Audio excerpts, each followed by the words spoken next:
Okay, good afternoon all of you once again. Now we'll start with chapter number 2 of EIS. Chapter 1 detail में discuss हो चुका है. We're gonna start and discuss chapter number 2.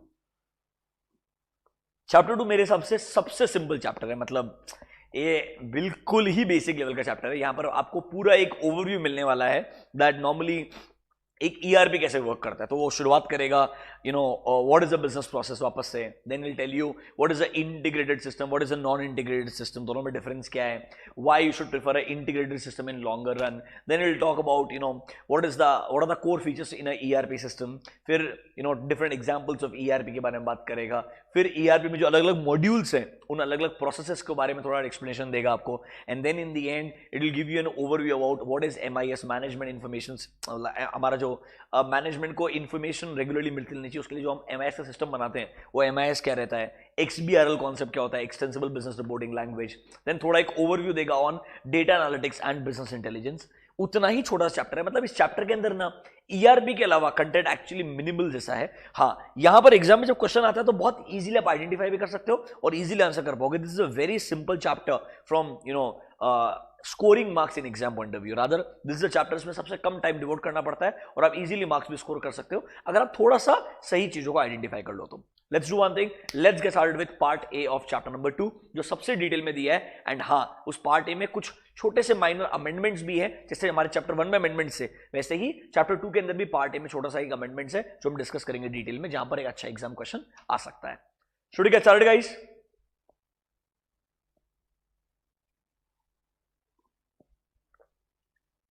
Okay. Integrated and non-integrated system. Before we start with the integrated and non-integrated word, basic definition है system का मतलब क्या होता है. आई डोंट थिंक फाइनल में कभी एग्जाम के अंदर कभी वो सिस्टम का डेफिनेशन पूछेगा, but system is nothing but a set of you can से एक्टिविटीज और स्टेप्स जो आप डिजाइन करते हो ताकि आप अपने कुछ डिजायर्ड ऑब्जेक्टिव्स को, डिजायर्ड फंक्शंस को अचीव कर सकते हो, या कोई एक स्पेसिफिक एक्टिविटी को कैरी आउट करने के लिए जो आपने स्टेप्स बनाए वो आपके लिए सिस्टम कहलाता है. देखो, system can be nothing but a set of detailed methods और प्रोसीजर्स और रूटीन्स जो आपने कैरी आउट करने के लिए बनाए हैं एक स्पेसिफिक एक्टिविटी या कोई ड्यूटी या कोई सॉल्विंग ऑफ प्रॉब्लम. तो इधर देयर इज अ ऑब्जेक्टिव जो आपको अचीव करना होगा, कोई प्रॉब्लम सॉल्व करना होगा या आपको कोई ड्यूटी फुलफिल करना होगा. इसके लिए जो भी आप स्टेप्स बनाते हो, सीरीज ऑफ स्टेप्स जो आपको ये अचीव करने में हेल्प करता है, वो एक सिस्टम कहलाता है. ठीक है, इन्होंने बहुत डिफिकल्ट एग्जांपल दिया है. ह्यूमन बॉडी एक सिस्टम है अपने आप के अंदर. ऐसा डिफिकल्ट एग्जांपल प्लीज एग्जाम में लिख के बताना. आई डोंट थिंक सिस्टम कभी आपसे एग्जाम में पूछेगा भी. तो डायरेक्टली शुरुआत करते हैं कुछ इंपॉर्टेंट कॉन्सेप्ट्स के साथ में. सबसे पहले, what is the difference between master data and non master data.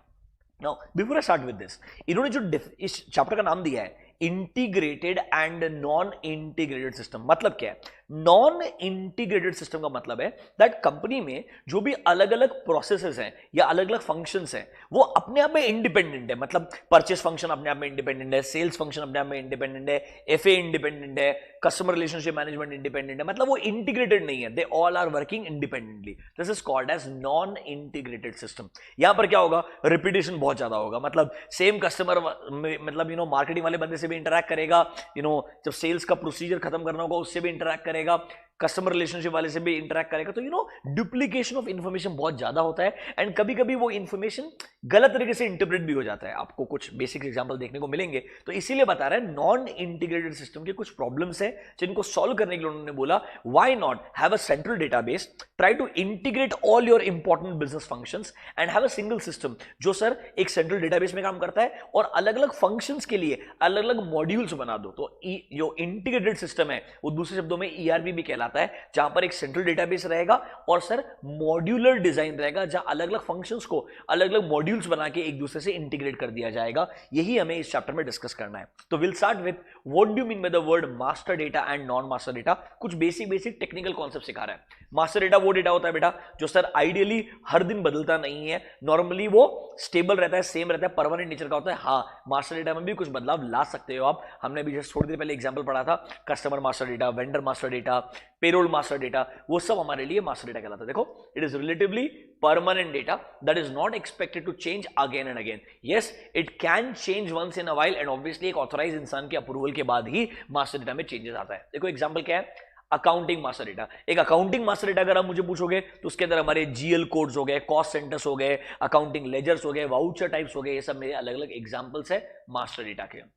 Then inventory master data में अगर आप मुझे पूछोगे तो स्टॉक्स के जो ग्रुप्स हो गए, गोडाउन्स हो गए, इन्वेंट्री के जो वाउचर टाइप्स हो गए, इवन जो स्टॉक के कोड्स हो गए, वो सब अलग अलग क्या है मेरे लिए, इन्वेंट्री मास्टर डेटा। कुछ एग्जांपल्स है, अगर आप सिर्फ इन एग्जांपल्स को भी आइडेंटिफाई कर लेते हो तो भी सफिशिएंट रहेगा। ये क्वेश्चन एग्जाम में ऑलरेडी 2 या 3 बार पूछा जा चुका, 2 बार पूछा जा चुका है। सो यस, मास्टर डेटा क्या होता है, इन एग्जांपल्स ऑफ मास्टर डेटा आपको आना चाहिए। पेरोल मास्टर डेटा अगर आप मुझे पूछोगे तो सर हमारे एम्प्लॉय का कोड, एम्प्लॉय का नाम, एम्प्लॉय का डेट ऑफ ज्वाइनिंग, एम्प्लॉय का एग्जिस्टिंग सैलरी, ये सब मास्टर डेटा में आता है। हाँ, जो हमारा अटेंडेंस है वो सर ऑन अ मंथ और month as a normal transaction होता है, वो मास्टर डेटा नहीं होता है। Then we have a statutory master data in terms of taxes. तो हमारा जीएसटी का रेट हो गया, टीडीएस का रेट हो गया, ये हमारे लिए जो फ्रीज किए हुए परसेंटेजेस होते हैं, जो एप्लीकेबिलिटी ऑफ टैक्सेस वाला पार्ट है, वो मेरे लिए स्टैट्यूटरी मास्टर डेटा कहला सकता है। देखो, it is a master data relating to a statue और a law. For example GST और टीडीएस का जो रेट हम जिस रेट से टीडीएस डिडक्ट करते हैं या जिस रेट से जीएसटी पेमेंट करते हैं, वो रेट्स को जब आप फ्रीज कर दो सिस्टम में, वो आपके लिए स्टैट्यूटरी मास्टर डेटा कहला सकता है। तो कैन आई से non master data on the opposite side will be that data जो सर स्टैंडर्ड नहीं देता है, परमानेंट नहीं देता है, वो हर ट्रांजैक्शन के लिए बदलते जाएगा। फॉर एग्जांपल परचेज का क्वांटिटी आपके लिए नॉन मास्टर डेटा रहने वाला है, समझ रहे हो मेरा बात। So it is a data that is expected to change frequently again and again and not a permanent data that is going to vary from transaction to transaction. I am sure you understand the difference between master data and non master data. Master data बहुत important है, exam में ये पूछा जा चुका है, MCQ में वापस भी आ सकता है, इसीलिए पढ़ लो एक बार से और एग्जाम्पल्स को देख लो, हम आगे बढ़ेंगे उसके बाद में। इतना इंपॉर्टेंट नहीं है बिकॉज ये ऑलरेडी पूछा जा चुका है और बहुत सिंपल भी। जल्दी से पढ़ो।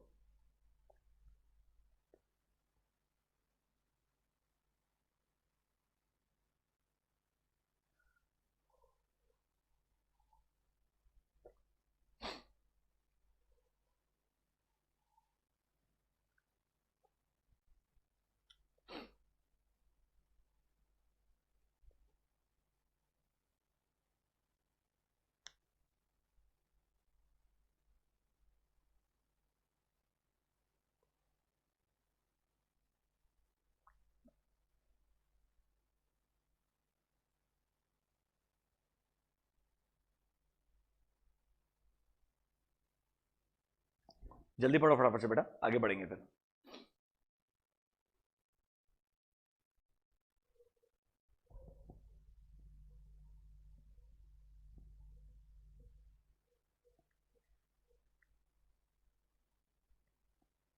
एग्जाम्पल्स पढ़ा करो अकाउंटिंग मास्टर डेटा के, पेरोल मास्टर डेटा के, क्योंकि वो एग्जाम्पल्स लिखने पड़ते हैं एग्जाम में।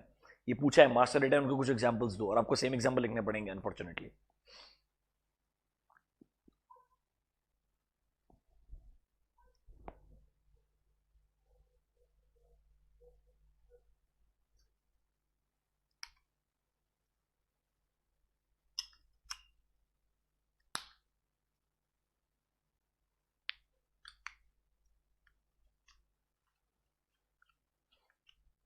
Done,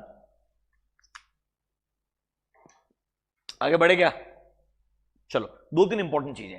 since the master data system में रेगुलरली बदलता नहीं है, परमानेंट रहता है, तो कहना इसे मास्टर डेटा को हम नॉर्मली एक ड्रॉप डाउन लिस्ट में से सेलेक्ट करते हैं। फॉर एग्जांपल, आप सेल का एंट्री पास कर रहे हो, जब आप एंट्री पास करोगे तो वो कस्टमर कोड जो आपके एग्जिस्टिंग कस्टमर कोड्स रहेंगे उनमें से आप पिक करने वाले हो, उसका नाम वगैरह ऑटोमेटिकली पॉपुलेट हो जाएगा। हाँ, कितना सेल किया है, क्वांटिटी, अमाउंट, इनवॉइस नंबर, वो बदल जाएगा automatically. So see, master data is generally not typed by the user, it is selected from a available list. हाँ, मास्टर डेटा में entry usually done less frequently, मतलब जो बदलाव है वो एक आध बार हो सकता है साल के अंदर, but not all the time. Non master data on the other hand हमेशा टाइप करना पड़ेगा और वो एक अवेलेबल लिस्ट से सेलेक्ट नहीं किया जाता। आई am sure you understand the difference between master and non master data.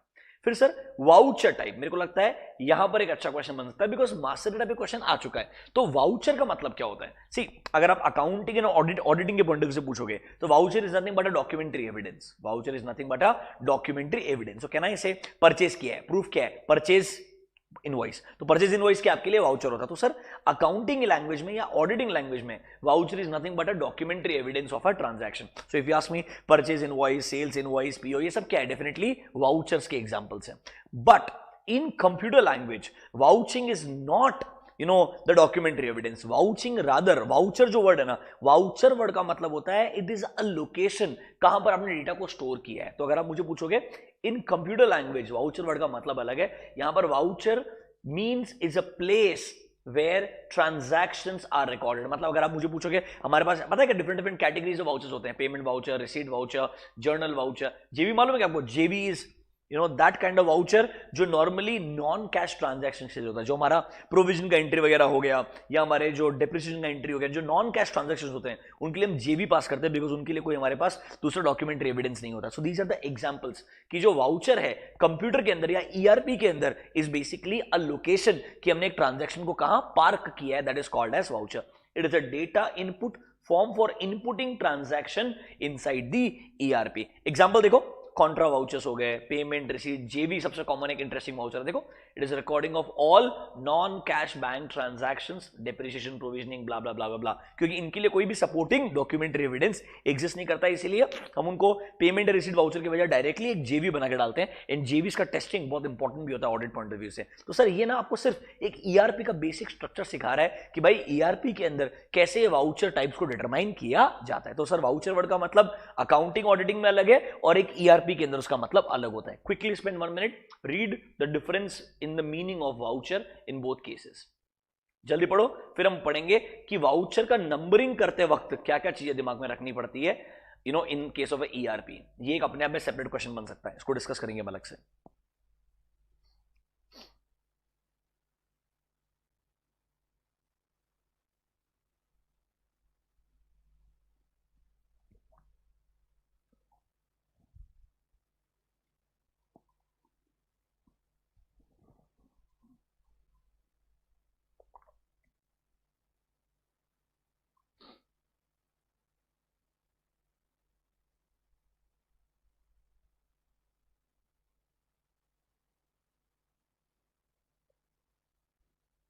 पढ़ा वाउचर का मतलब? तो वाउचर क्या होता है ईआरपी के अंदर, और वाउचर के टाइप्स के कुछ एग्जांपल्स आपको समझ में आ गए होंगे। आई एम श्योर आपको सब मालूम रहेगा। ये is a very very basic, payment, receipt, जेवी, सेल्स, परचेज, बहुत सिंपल सिंपल से। अब आओ जरा वाउचर नंबरिंग। ऑब्वियसली सर हर वाउचर नंबर अपने आप के अंदर यूनिक होना चाहिए, तो sir every voucher number should be unique. And sir ideally एक सीरीज होना चाहिए, मतलब जेवी का अलग सीरीज रहेगा, रिसीट पेमेंट्स का अलग सीरीज रहेगा। एंड हर वाउचर नंबर के आगे कुछ ना कुछ प्रीफिक्स या सफिक्स ऐड कर सकते हो। देखो, voucher number must be unique, they should have a separate numbering series. A voucher may have a prefix or suffix or both, मतलब उस नंबर के आगे या पीछे कुछ ऐड कर सकते हो जो एज अ सीरीज रिप्रेजेंट करता है। सर नॉर्मली वो सीरियली नंबर्ड होना चाहिए। It should not be like sales के जो वाउचर नंबर है 1 2 3 4 क्या जगह है 1 5 50 ऐसे। अगर वैसा रहा तो शायद ये डिफिकल्ट हो जाएगा ट्रेस करना कि क्या कुछ वाउचर्स मिसिंग है, क्या कंप्लीटनेस चेक करना मुश्किल हो जाएगा। तो sir yes, her different different category of voucher type के लिए अलग अलग नंबरिंग सीरीज रखना चाहिए। They should be in a very serially number situation. Prefix suffix आप ऐड कर सकते हो। तो ये बेसिक चीजें जो आपको दिमाग में रखनी पड़ेगी। क्यों बता रहा हूं? हालांकि बहुत सिंपल है, बट स्टिल वाउचर नंबरिंग के ऊपर and the meaning of word voucher के ऊपर फिर भी क्वेश्चन एक बार एग्जाम में आ सकता है अलग से। मास्टर डेटा पे देखो क्वेश्चन पूछा जा चुका है। अभी तक अगर आप मुझे पूछोगे इस चैप्टर में जो हमने पढ़ना शुरू किया है, master data, non master data, उनका डिफरेंस आपको आना चाहिए। दूसरा, वाउचर वर्ड का मतलब क्या होता है, different types of voucher type, different examples of voucher types क्या होते हैं, ये आपने एक बार सारे के सारे पढ़ लेने चाहिए। सबसे इंटरेस्टिंग जो इसमें वो जेबी है, जनरल वाउचर, बिकॉज वो अपने आप के अंदर थोड़ा अलग कॉन्सेप्ट है। बाकी सारे के सारे बहुत नाम से समझ में आ जाएगा, पेमेंट है, रिसीट है, परचेज है, सेल है, that is not very difficult और ट्रिकी। देन वो अकाउंटिंग फ्लो बताएगा। ये अकाउंटिंग फ्लो पता है क्या है? वो जो कॉन्फ़िगरेशन बताया था मैंने आपको, याद है क्या? मैपिंग कैसे होता है कि कैसे हमारे अलग अलग जीएल हमारे respective income, expenditure, asset, liability के हेड्स के अंदर जाते हैं। तो वैसे आपको अकाउंटिंग का फ्लो दिखाएगा कि कैसे balance sheet and profit loss account तक पहुंचते हो। देखो, ट्रांजैक्शन एंट्री होगा, पोस्टिंग होगा, बैलेंसिंग होगा, टीबी बनेगा, वहां से पी&एल और बैलेंस शीट। देखो कैसे वो डेबिट बैलेंसेस, क्रेडिट बैलेंसेस को कनेक्ट कर रहा है। और बॉटम लाइन, ये पूरा का पूरा क्या है? ये मैपिंग है जो कॉन्फ़िगरेशन के फॉर्म में सिस्टम के अंदर जब आप ईआरपी को डिजाइन कर रहे हो तब आपने ये सब दिमाग में रखना चाहिए। And obviously as a auditor, as a evaluator आपने देखना भी पड़ेगा ये कॉन्फ़िगरेशन ढंग से डिजाइन है या नहीं है। ये सब आपको देखना पड़ता है, ठीक है। अब आते हैं और टेक्निकल कॉन्सेप्ट्स के ऊपर जहां एग्जाम में क्वेश्चन आ सकता है। There can be a separate question on difference between front end back end. तो फ्रंट एंड का मतलब बेसिकली जब आप एज अ यूजर किसी एक सिस्टम से इंटरैक्ट करते हो, कोई भी सॉफ्टवेयर से, जब एक सॉफ्टवेयर या कोई भी एक मोबाइल एप्लीकेशन या कोई भी यू कैन से कंप्यूटर ओरिएंटेड टेक्नोलॉजिकल एस्पेक्ट जिससे आप इंटरैक्ट कर रहे हो, वो फ्रंट एंड कहलाता है। एंड बैक एंड मतलब जो हमारा डेटा स्टोर करता है, जो लॉजिक स्टोर करता है, वो हमारा बैक एंड कहलाता है। इनके हिसाब से ये बहुत ही घटिया तरीका, देखो एक कस्टमर वेटर के through, waiter is a front end, cook जो है वो बैक एंड रहता है। And sir waiter and cook दोनों एक दूसरे से इंटरैक्ट करते हैं, बट कस्टमर से वेटर से इंटरैक्ट करता है। तो अगर आपको डिफरेंस पूछा जाए तो देखो, it is a part of overall software जो एक्चुअली इंटरैक्ट करता है यूजर के साथ में। बैक एंड इंटरैक्ट करता है not with the user but only with the software. So see, it is a part of overall software which does not interact directly with the user but interact only with the front end. अगर आप मुझे पूछोगे, इसका हम बहुत आगे जा चुके हैं ना, we have a 3 tier architecture which I told you. Sir पहला टियर जब यूजर से इंटरेक्शन करने के लिए, उनका इंफॉर्मेशन लेने के लिए, then we have the logical tier जहां पर पूरा लॉजिक है, बिजनेस लॉजिक है, जहां पर प्रोसेसिंग होगा, एंड डेटा स्टोर करने के लिए डेटाबेस टियर अलग से एग्जिस्ट करता है. सो यस, जो यूजर है वो इंटरैक्ट हमेशा किससे करेगा, जो मेरा फ्रंट एंड रहेगा उससे. समझ रहे हो मेरी बात? फ्रंट एंड फिर जाएगा बैक एंड. बैक एंड के अंदर दो चीज आ सकती है, डेटाबेस टियर अलग से आ सकता है एंड बिजनेस लॉजिक अलग से आ सकता है. ये हमारे पास भी 3 टियर आर्किटेक्चर है, हम उसको डिस्कस करेंगे. बट उसके पहले, why do we need a separate front end and back end? बिल्कुल सिंपल है सर, दोनों के अंदर अपना खुद का डोमेन एक्सपर्टीज रहेगा. मतलब फ्रंट एंड को मालूम रहेगा यूजर से कैसे इंटरैक्ट करना है, यूजर से क्या इंफॉर्मेशन लेना. So sir, front end is meant for handling request from user and back end is meant only for storing and handling the data. So they have their own expertise and it's always better that हम segregation of duty रखे ताकि काम आराम से हो सकता है. दूसरा, प्रेजेंटेशन पार्ट. इनको लगता है फ्रंट एंड, आपको पता होगा ना, यूआई, यूजर इंटरफेस. हर एक मोबाइल एप्लीकेशन का यूजर इंटरफेस बहुत इंपॉर्टेंट है. बैक एंड शायद आपको तो आसानी से समझ में नहीं आएगा, बट जो यूआई है फ्रंट एंड का, जो जिससे यूजर इंटरेक्ट करता है, वो अच्छा होना चाहिए आइडियली. तो सर प्रेजेंटेशन बेटर जो है फ्रंट एंड कर पाएगा. देखो, front end software interacting with the user is meant for presenting information in a proper format, ताकि एक यूजर को बेटर तरीके से वो इंटरैक्ट कर पाएगा. तो यूजर एक्सपीरियंस जो है वो एक फ्रंट एंड बेटर तरीके से डील कर पाएगा. You can not mix both. अगर आप दोनों मिक्स करोगे तो यूजर का एक्सपीरियंस खराब हो जाएगा. See, front end software should guide a user to desired report in future. It will handle the process data, not the raw data. जो रॉ डेटा वो कौन हैंडल करेगा? बैक एंड हैंडल करेगा. Speed, क्योंकि दोनों काम अलग अलग है. अगर दोनों काम एक ही जगह होता तो ऑटोमेटिकली स्पीड भी स्लो हो जाएगा. दोनों जगह अलग अलग है तो सर कस्टमर से इंटरेक्शन पर चलता रहेगा, बैक एंड पे अपना काम चलता रहेगा, तो ओवरऑल स्पीड बेटर रहेगा. Using single for both will have a huge load on the, huge impact on the you can से स्पीड पार्ट. लैंग्वेज, ये बहुत ही घटिया इनको लगता है. फ्रंट एंड का जो लैंग्वेज है वो बहुत यूजर स्पेसिफिक होना चाहिए. और ठीक है अप टू सम एक्सटेंट. तो फॉर एग्जांपल जो कोडिंग है शायद वो आपके यूजर को समझ में नहीं आएगी, तो back and can be may be in the form of 0-1 और coding part. Do you get my point? But front end जो है वो यूआई अच्छा होना चाहिए, वो यूजर के लैंग्वेज के अंदर होना चाहिए. सर देखो, front end speaks the language understood by the user, ताकि सर बैक एंड को ये सब झेलने की जरूरत नहीं है. तो बैक एंड अपने टेक्निकल लैंग्वेज में भी काम कर सकता है.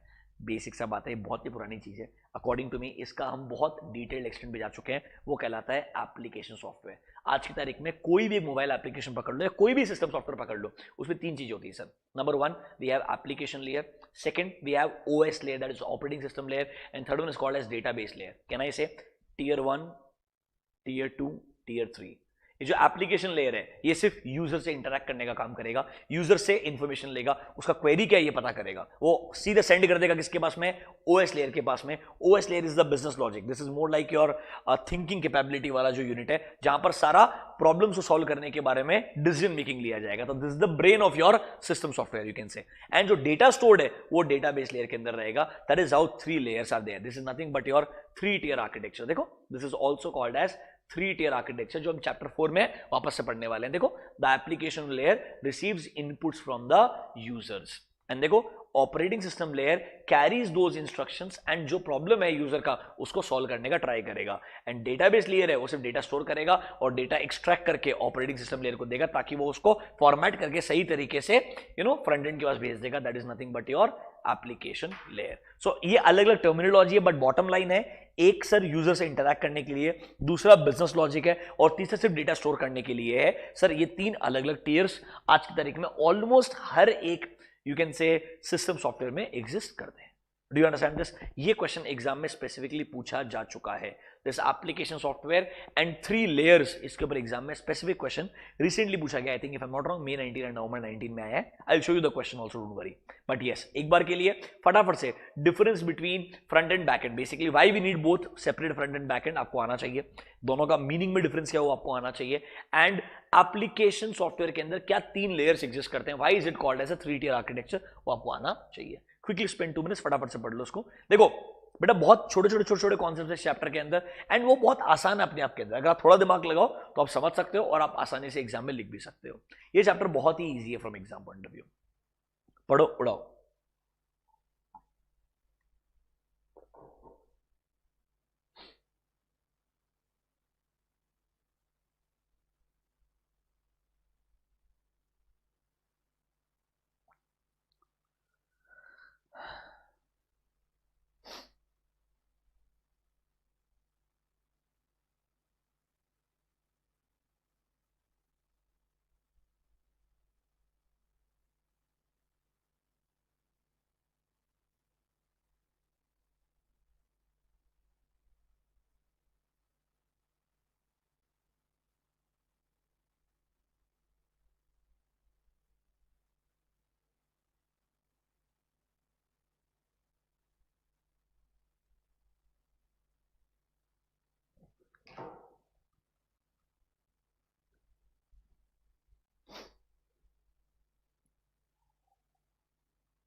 डन। तो अभी तक जो हमने पढ़ा ना वो बेटा सिर्फ 2 मार्क के लिए, 3 मार्क के लिए वैसे कैटेगरी का क्वेश्चन अकॉर्डिंग टू मी। अब आ जाओ, talk about ERP। Now ERP can be a installed application और it can be a cloud based application. I am sure you all know the difference between both.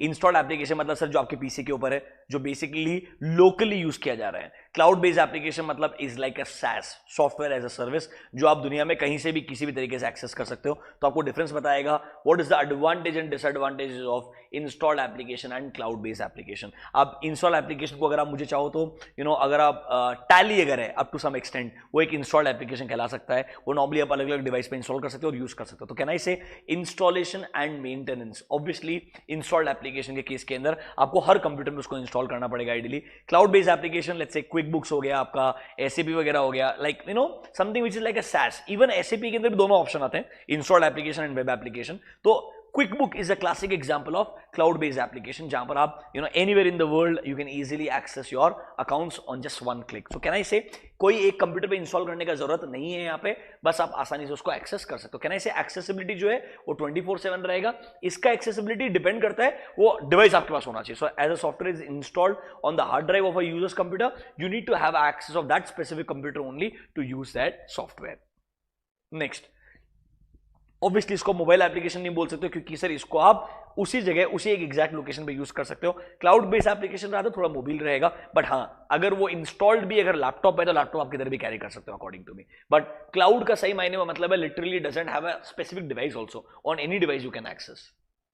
Data storage, हाँ ये interesting है, but again यहां पे argument हो सकता है क्योंकि वो बोल रहा है इंस्टॉल्ड एप्लीकेशन आपके कंप्यूटर के फिजिकल डिवाइस के अंदर ही, उसी हार्ड ड्राइव के अंदर है। तो डेटा जो है उसका फिजिकल कंट्रोल भी तुम्हारे पास रहने वाला है। In case of cloud obviously data cloud के ऊपर रहेगा, आपके पास फिजिकल कंट्रोल नहीं रहेगा डेटा के ऊपर। But obviously there are service level agreements, that means service provider and service receiver के बीच में अग्रीमेंट्स होते हैं कॉन्फिडेंशियलिटी ब्रीच के रिलेटेड, प्राइवेसी के रिलेटेड, एंड ऑब्वियसली आपका डेटा सिक्योर रहता है। बट हाँ एक क्वेश्चन है क्योंकि क्लाउड पे है, so it can B breached by certain third party. So see, data is physically stored in the premises of the user. तो सर यहां पर कोई दिक्कत नहीं है, आपके पास पूरा का पूरा कंट्रोल है। डेटा सिक्योरिटी जो है वो फिजिकल कंट्रोल आपके पास में है। सर यहां पर डेटा आपके सर्वर आपके कंप्यूटर पे नहीं रहेगा, ये क्लाउड पे रहने वाला। So yes sir, there is going to be a service level agreement, ऐसे लेकर के रहता है, मतलब service provider and service receiver के बीच में अग्रीमेंट रहता है जहां पर राइट्स, रिस्पॉन्सिबिलिटीज एंड अथॉरिटीज को डिवाइड किया जाता है। हाँ data security can be a challenge because आपके पास फिजिकली उस डेटा का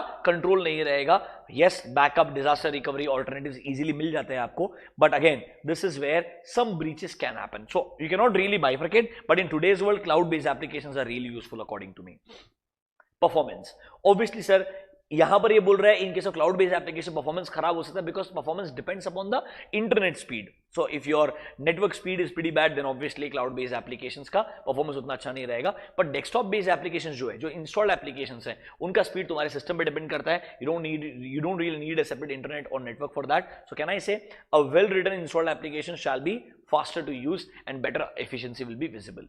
Last, flexibility. Obviously sir in case of cloud based application ज्यादा कैपिटल एक्सपेंडिचर वगैरह नहीं है क्योंकि आप सिर्फ सब्सक्रिप्शन से सब्सक्राइब कर रहे हो उसको। So see the success of cloud based application is that they allow flexibility against both capital expenditure and operating expenditure. You can scale up your operation as you need. यहां पर शायद initial stage में ज्यादा पैसा खर्च करना पड़ेगा comparatively, तो थोड़ा सा कम फ्लेक्सिबिलिटी है in comparison to cloud based application. बहुत सिंपल सा है, बट हाँ इस पे अभी तक डिफरेंस के एक क्वेश्चन पूछा नहीं है, वो आपसे केस स्टडी बेस बना के दे सकता है। दैट एक ERP है जो आप एक डेस्कटॉप पे यूज करते हो, दूसरा ERP जो आप as a SaaS, software as a service, कहीं से भी यूज कर सकते हो। दोनों के अंदर डिफरेंसेस क्या रहेंगे, एडवांटेजेस एंड डिसएडवांटेजेस क्या रहेंगे। बीकॉम लेवल आंसर है मेरे हिसाब से, बट फिर भी आपने एक बार पढ़ लेना चाहिए। This can be a question. Application software पूछा जा चुका है, सो आई बिलीव यहां पर चांस कम है क्वेश्चन आने का, but difference between installed application and cloud based application पूछा जा सकता है।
Done.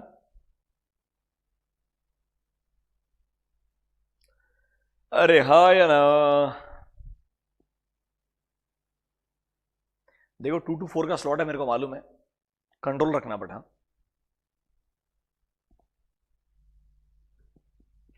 Now the chapter will start. अब वो एक्चुअली बात करेगा इंटीग्रेटेड नॉन इंटीग्रेटेड सिस्टम क्या होता है, how are they different from each other, फिर वो ईआरपी के बारे में डिटेल में डिस्कशन करेगा। तो अभी तक जो था ना वो सिर्फ टाइम पास था, 2-4 मार्क के लिए गलती से एमसीक्यू या 2 मार्क क्वेश्चन आएगा तो आ गया।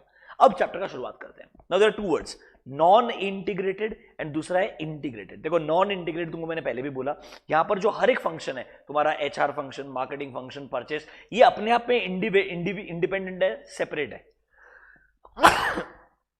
मतलब सब लोग अपना डेटा सेपरेटली मेंटेन करेंगे, सब लोग अपना फंक्शन अलग तरीके से करेंगे, सबका अपना डेटाबेस अलग रहने वाला है पूरा का पूरा। मतलब सब दोनों सबके बीच में कोई इंटीग्रेशन नहीं है। प्रॉब्लम क्या है, कोऑर्डिनेशन प्रॉब्लम आ सकता है। एंड उससे इंटरेस्टिंग प्रॉब्लम देखो इधर आओ, a non-integrated system is a system of maintaining data in a decentralized way. That means सबके पास अपना पावर रहेगा to store the data। देखो they need to communicate with each other, क्योंकि sir obviously within the departments coordination तो चाहिए। एक department अपने आप में सिर्फ इंडिपेंडेंटली काम करेगा, ऐसा बिजनेस काम नहीं करता है। In this global world you need to have that interaction between all the departments. That is why there are 2 problems. Number 1, communication gap between departments, and दूसरा उनके पास जो डेटा रहेगा उसके अंदर भी मिसमैचिंग हो सकता है। देखो एक एग्जांपल दिया है, मिस जयश्री जाधव एक इंसान का नाम है, वो अलग अलग डिपार्टमेंट कितने अलग अलग तरीके से ये लिख सकता है नाम, और ऑब्वियसली सर ये मैच ही नहीं होगा। ये इन्होंने एक एग्जांपल देने का ट्राई किया है that how there can be a mismatched information in different departments. To avoid this we need a one solution, उसको बोलते हैं इंटीग्रेटेड सिस्टम। क्या बोलते हैं, इंटीग्रेटेड सिस्टम। मतलब क्या, ये जो अलग अलग सारे डिपार्टमेंट्स है ना, इन सब को एक दूसरे से कनेक्ट कर दो। कैसे, by a central database। तो have a central database for all these different departments, and ये हर डिपार्टमेंट जो है ना इसको अपने आप में एक मॉड्यूल बना दो। ये मॉड्यूल अलग है, मॉड्यूल अलग है, module 1 2 3 4। So you know ERP or an integrated system has 2 important features. Number 1, they will have a central database जो इंटीग्रेट करेंगे सारे अलग अलग बिजनेस फंक्शंस को, एंड जो हर बिजनेस फंक्शन है ना वो अपने आप के अंदर अलग अलग मॉड्यूल कहलाएगा। तो सर ERP के अंदर मॉड्यूलर डिजाइन होता है। There are multiple modules which integrate all important business functions. This is called as enterprise resource planning, that is ERP। मतलब सर एंटिटी लेवल पे एक एक इंटीग्रेटेड सिस्टम रहेगा, सेंट्रल सिस्टम रहेगा जो सब कुछ कनेक्ट करता है। देखो it is a enterprise wide information system, इस तरीके से डिजाइन किया है जो कोऑर्डिनेट करेगा ऑल रिसोर्सेस को, ऑल इंफॉर्मेशन को एंड ऑल एक्टिविटीज को जो एक बिजनेस को रन करने के लिए जरूरत पड़ेगा। So all your business processes, you talk about your manufacturing, supply chain, financial, projects, HR, CRM, जो भी आप बात करोगे वो सब कनेक्टेड हो जाएंगे। 2 इंपॉर्टेंट फीचर्स, दोनों वर्ड को मार्क करना।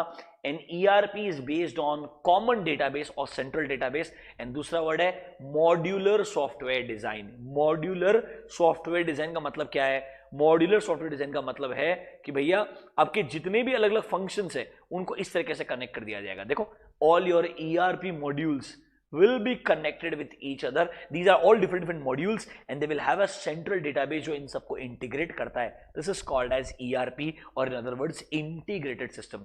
Do you understand the difference between integrated and non-integrated? अब हम डिटेल में डिस्कस करेंगे ERP के बारे में। From exam point of view ERP क्या होता है, ERP के फीचर्स क्या होते हैं, ERP के अंदर रिस्क एसोसिएटेड क्या क्या है, उसके लिए क्या क्या कंट्रोल चाहिए, वो सब डिस्कशन करेंगे। और ERP ऑडिट किस तरीके से होता है, ये सब कुछ ज्यादा इंपॉर्टेंट है। तो अब मैं बोलूंगा चैप्टर नंबर 2 का जो पार्ट ए है उसका सही शुरुआत होगा कि ERP का मतलब, उसके फीचर्स, रिस्क्स एंड कंट्रोल्स, उसका ऑडिट पर्सपेक्टिव। यहां पर क्वेश्चंस आ सकते हैं और पूछे आज तक भी गए हैं, बहुत बार क्वेश्चन पूछे गए हैं इसके ऊपर। ऑडिट पे क्वेश्चन आया है, कंट्रोल पे क्वेश्चन आया है, रिस्क में थोड़ा अमेंडमेंट भी है। सारे रिस्क वाले पार्ट ना उन्होंने अमेंड कर दिए, क्योंकि उन्होंने पता है क्या किया, CA फाइनल का जो रिस्क मैनेजमेंट सब्जेक्ट है ना, वहां से जो कंटेंट है उसको धीरे धीरे उठाया और उसको ठीक करने का ट्राई किया, which is very logical according to me. चलो let's discuss ERP part in detail now. मेरे हिसाब से यहां से तुम्हारा एक्चुअल चैप्टर का शुरुआत हुआ है। तो सर ERP का डेफिनेशन आपको समझ में आ गया, ये आप डेफिनेशन लिखोगे कि भैया ये एक एंटरप्राइज वाइड इंफॉर्मेशन सिस्टम है जो कोऑर्डिनेट करता है सारे रिसोर्सेज को, इंफॉर्मेशन को, एक्टिविटीज को within an organisation. Sir ERP के important features, it has a common database और a central database and it works on a modular design, जहां पर सॉफ्टवेयर में अलग अलग मॉड्यूल्स को इंटीग्रेट कर दिया है, अलग अलग फंक्शंस के अलग अलग मॉड्यूल्स को बना दिया है। बात समझ में आया? आप चाहो तो ऐसा बोल सकते हो the data from various business functions are integrated together and obviously एक सही इंसान को relevant data का ही access मिलेगा, इसके लिए role based access controls लगाए जाएंगे जो हम डिस्कस करने वाले हैं।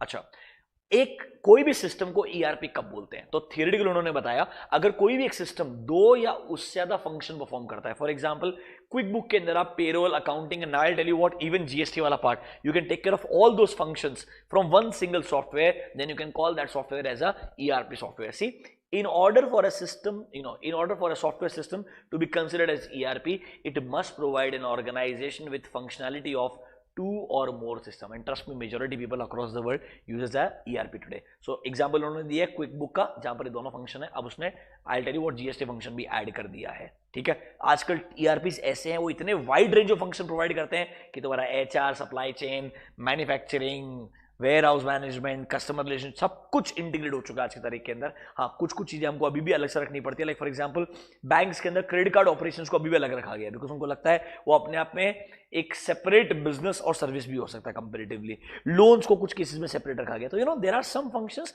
जिनको सेग्रीगेट कर देते हैं बिकॉज उनको लगता है मिक्स करने से थोड़ा मेसअप सिचुएशन हो जाएगा, but otherwise majority of the things can be integrated. अभी good, do one thing, read 2 minutes what is ERP, important features of ERP, ये दोनों फीचर्स इंपॉर्टेंट है, एंड सर एक सिस्टम सॉफ्टवेयर कब ईआरपी कहलाता है, ये आपको आना चाहिए क्विकली। ये आपको इंट्रोडक्शन ऑफ ईआरपी अगर लिखना पड़ा गलती से तो आपको पता होना चाहिए। जल्दी पढ़ो, ये चैप्टर सिंपल है बेटा, मेरे साथ थोड़ा मेहनत करो अच्छे से, पूरा चैप्टर खत्म हो जाएगा आज का जी।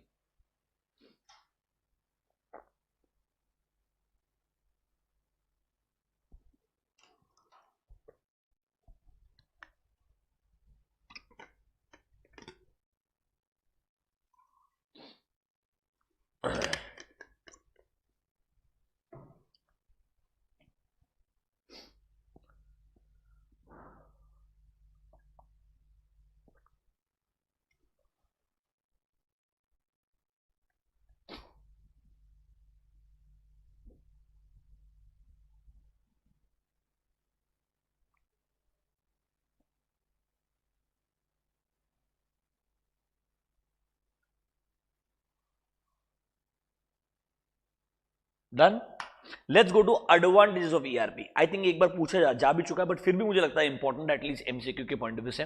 तो ईआरपी का एडवांटेजेस क्या है? अब देखो मुझे बताओ, नॉन इंटीग्रेटेड के प्रॉब्लम्स क्या थे? मिसमैच डेटा रहेगा नंबर 1, सबसे बड़ा प्रॉब्लम तो वही था, और दूसरा क्या था यार, कम्युनिकेशन गैप था। तो कहना इसे यहां पर इंटीग्रेटेड इंफॉर्मेशन है, तो कहना इसे कम्युनिकेशन गैप खत्म हो जाएगा, सही इंसान को सही इंफॉर्मेशन का एक्सेस बहुत इजीली मिलना शुरू हो जाएगा। तो दो ही बड़े एडवांटेज है टेक्निकली मुझे पूछोगे तो आप, number 1 integration of all the information because of central database, and दूसरा जब भी किसी डिपार्टमेंट को कोई इंफॉर्मेशन चाहिए उसको दूसरे डिपार्टमेंट के रेस्पॉन्स का वेट करने का टाइम नहीं है, जरूरत नहीं है। कहना इसे जो रेस्पॉन्स टाइम है, एक प्रॉब्लम जो सॉल्व करने का साइकिल टाइम जो है वो सिग्निफिकेंटली रिड्यूस हो जाएगा। यही बात उन्होंने 3-4 पॉइंट्स में लिखी है। देखो, पहला पॉइंट इंफॉर्मेशन का इंटीग्रेशन, वो तो बिल्कुल लॉजिकल है बिकॉज सेंट्रल डेटाबेस है। दूसरा reduction of lead time. Lead time word देखो मतलब क्या है, time between placing an order and receiving the order is called as lead time obviously. अब वो उसको लीड टाइम बोल दो, या आप ऐसा बोल दो शिपमेंट जो है वो हमेशा टाइम पे पहुंचेगा, या जो एक साइकिल टाइम है ऑर्डर रिसीव करके, ऑर्डर को प्रोसेस करके पेमेंट रिसीव करने का, वो पूरा साइकिल टाइम रिड्यूस हो जाएगा। ये तीनों पॉइंट सेम ही है प्रैक्टिकल टर्म्स के अंदर, तीनों को एक पॉइंट बना के लिख सकते हो कोई भी, मेरे को लगता है। हाँ, आईसीआई ने 4 लिख के दिए, इट्स ओके, तुम एक पॉइंट लिखो, इंफॉर्मेशन इंटीग्रेशन, वो इंपॉर्टेंट है। दूसरा तुम लीड टाइम लिख दो, ये रिडक्शन इन साइकिल टाइम लिख दो, दोनों में से कोई भी एक लिख सकते हो। फिर देखो इनकी वजह से कहना इसे जो तुम्हारा कस्टमर सेटिस्फैक्शन है वो एक डिफरेंट लेवल पे चले जाएगा। तो आई वुड से बेटर कस्टमर सेटिस्फैक्शन, बिकॉज एक कस्टमर की जो रिक्वायरमेंट्स है वो आप आसानी से समझ सकते हो और उसको रियल टाइम बेसिस पे सारा इंफॉर्मेशन प्रोवाइड कर सकते हो। Like the best part is, मैं आपको इसके लिए बहुत बार एग्जाम्पल दे चुका हूं। Like for example, now Apple has started online store for India also specifically, and I talked about this online store का option in US. Like for example in US, anywhere you are, आपको एक Apple का कोई भी product pick करने का है, समझ लो मेरा बात, या एक्सचेंज के लिए देने का है, आपके पास इतना अच्छा फ्रीडम था, आप उसका पिकअप ऑप्शन या ड्रॉप ऑप्शन पिक कर सकते हो, अपना ऑर्डर प्लेस कर सकते हो, and immediately real time basis पे, रादर सिस्टम के कॉन्फ़िगरेशन आप चेंज कर सकते हो यार, आपको किस कॉन्फ़िगरेशन का मैच चाहिए वो आप बदल सकते हो। ये सब ऑप्शन हमारे पास में नहीं था, हमारे पास एप्पल स्टोर में जाओ, जो रेडीमेड प्रोडक्ट है वो खरीदने पड़ते थे। ये जो कस्टमर का सेटिस्फैक्शन लेवल है वो सिग्निफिकेंटली बढ़ जाएगा। And I tell you what, क्योंकि अब कंपनी डायरेक्टली कस्टमर से डील कर रहा है, तो जो कंपनी का कस्टमर रिलेटेड सर्विस जो है वो सिग्निफिकेंटली बढ़ जाएगा. Now it's not an individual franchisee, now it's the entire Apple which will be working for you. Do you get my point? So overall customer satisfaction enhances significantly and हमारे पास flexibility बढ़ जाएगा क्योंकि सारा information हर जगह पे है. आपको ऐसा नहीं है कंपल्सरीली ये इंफॉर्मेशन उससे ही मिल सकता है, कोई और भी इंसान उस इंफॉर्मेशन का एक्सेस लेकर के आपको प्रोवाइड कर सकता है. कैन आई से आपका ओवरऑल क्वालिटी एनहेंस होगा सिग्निफिकेंटली, ऑपरेटिंग एफिशिएंसी बढ़ जाएगा. जो भी एक बिजनेस में मेन अच्छे एडवांटेजेस हो सकते हैं वो सब एडवांटेजेस आपको ईआरपी की वजह से मिलेंगे. So I would say first point can be information integration.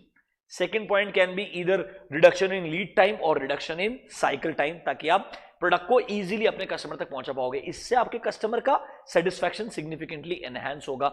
And sir आप ऐसा बोल सकते हो आपका जो ओवरऑल रिड्यूस क्वालिटी कॉस्ट, हाँ ये भी एक अच्छा फायदा है क्योंकि अब आपके पास सेंट्रल डेटाबेस रहेगा. आपको जो क्वालिटी चाहिए, आपने एक वर्ड पढ़ा होगा टोटल क्वालिटी मैनेजमेंट. सी क्वालिटी अगर आप चाहते हो एनहांस करना एक कंपनी के अंदर, वो सिर्फ एक डिपार्टमेंट एनहांस नहीं कर सकता है, वो सारे डिपार्टमेंट्स का कलेक्टिव एफर्ट होता है. आपका procurement department, sales department, marketing department, CRM, they all need to collectively work towards this. तो अगर आप जब एक क्वालिटी को एनहांस करना चाहते हो, normally in case of non integrated you to spend lot of money. यहां पर रिसोर्सेज कम खर्च करने पड़ेंगे एंड ओवरऑल क्वालिटी का लेवल जो है वो आसानी से इंप्रूव हो जाएगा. एंड सबसे आसान चीज डिसीजन मेकिंग सिंपल हो जाएगा क्योंकि इंटरडिपेंडेंसी खत्म हो चुकी है. अब हर किसी को मालूम है किसके पास किस लेवल तक की इंफॉर्मेशन का एक्सेस है, वो इमीडिएटली उसके बेसिस के ऊपर इमीडिएट डिसीजन ले पाएगा. There is no such dependency between departments. वो कोऑर्डिनेशन अपने आप के अंदर एक स्मूथ फॉर्म में काम करना शुरू करेगा. तो आपका इंफॉर्मेशन एक्यूरेटली भी पहुंचेगा आपके रेस्पेक्टिव लोगों तक and decision making will become very very simple. So I believe this can be another important point. तो ऐसे आप कोई भी 3-4 पॉइंट को पिक कर सकते हो, वो एग्जाम में लिख सकते हो. These can be advantages of ERP. Quickly spend 5 minutes, read these points once again. बहुत सिंपल सा लैंग्वेज है इनका, कोई दिक्कत नहीं आना चाहिए. जल्दी पढ़ो, पढ़ाओ.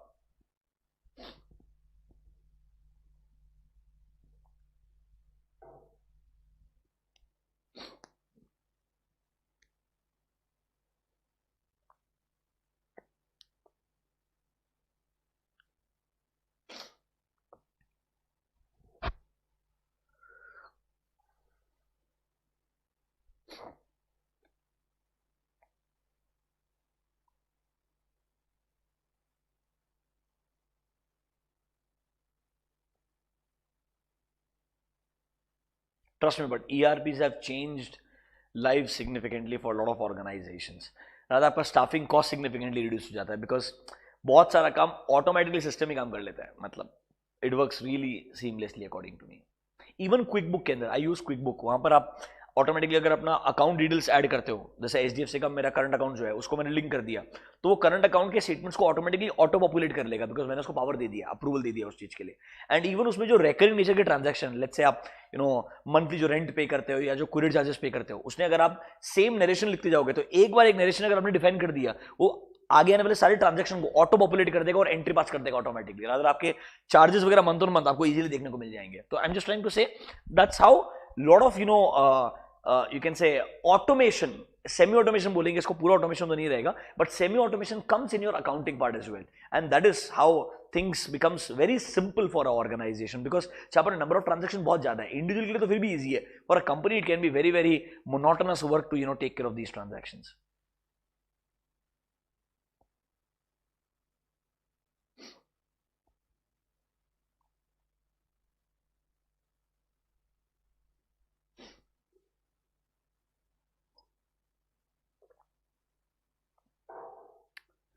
एक बच्चे ने क्वेश्चन पूछा है, sir since Apple has started online stores, then what will be the role of Apple stores or franchises what we have in India? Apple is very shrewd in this. Like ये integration ही अगर तुम मुझे पूछोगे तो अपना this is more like a vertical integration if you ask me. They've done this in past in US as well. Like originally they worked with the franchisee model in US and धीरे धीरे उन्होंने उस franchisee model को खत्म कर दिया पूरा का पूरा. Apple wants to get done with these franchises, I'm telling you, in longer run. शायद मे बी जो रिपेयर्स वाला पार्ट रहेगा वो फिर भी आउटसोर्स रहेगा, अदरवाइज जो डिलीवरी वाला पार्ट रहेगा in longer run they would want to take charge of everything.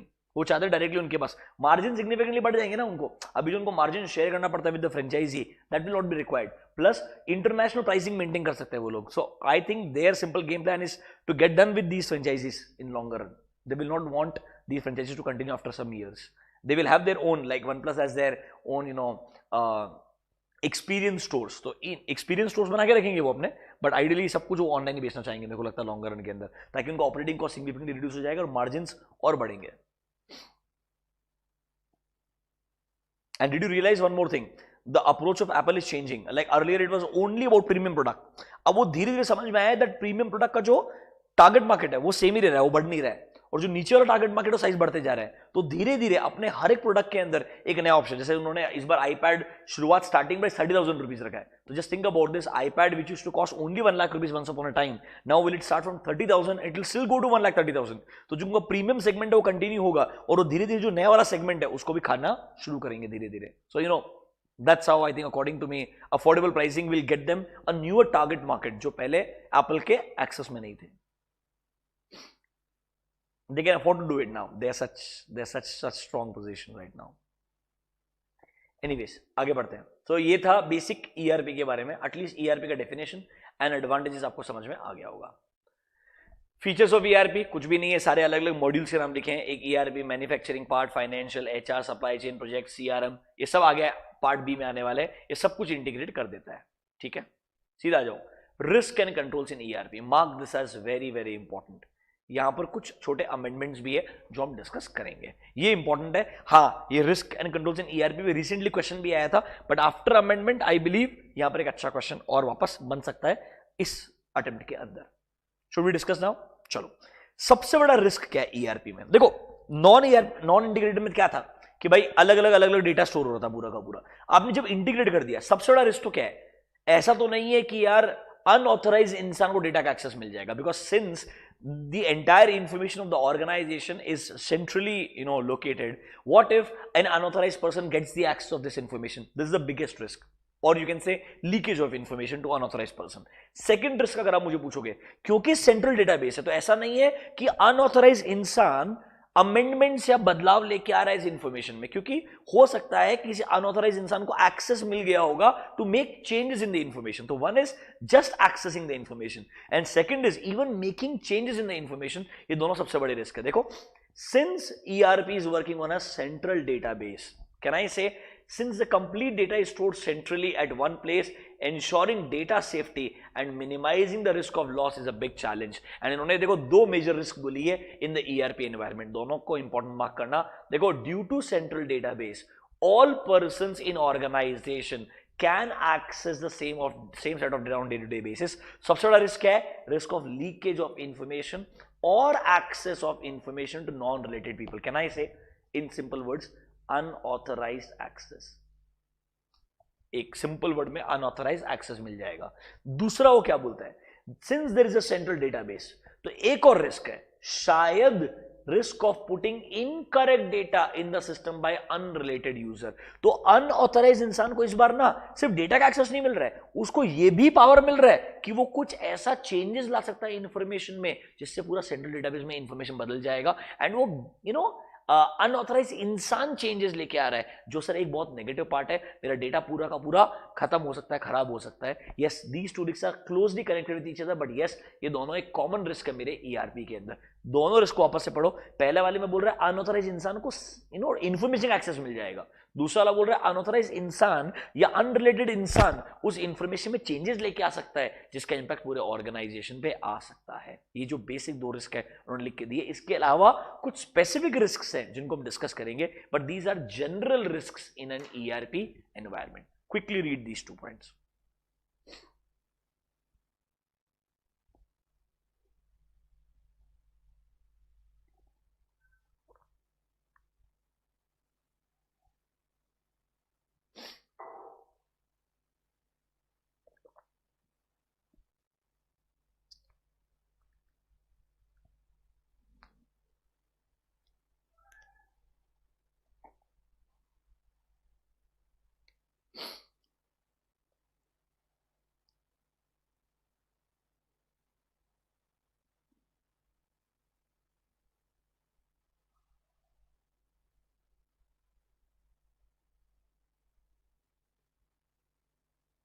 Done. आप लोग सब फॉलो कर पा रहे हो जितना हम पढ़ रहे हैं पक्का से? Are you feeling comfortable? ठीक है, बहुत इंपॉर्टेंट है बेटा। सी अगर आप सही में फॉलो कर पा रहे हो, उससे आपको बेनिफिट हो रहा है तो ही फायदा है, otherwise I don't want to waste your time in these important situation. अब 1 महीना कम से कम बाकी है ऑलमोस्ट, तो मेरे को टाइम वेस्ट नहीं करना तुम्हारा, तुम्हारे लिए बेनिफिशियल है ना, बस मेरे को लग रहा है तुम रिलेट कर पाना चाहिए उससे, एंड तुम्हारा रिविजन अच्छा होना चाहिए कि तुम थोड़ा कॉन्फिडेंट फील करो एग्जाम के हिसाब से।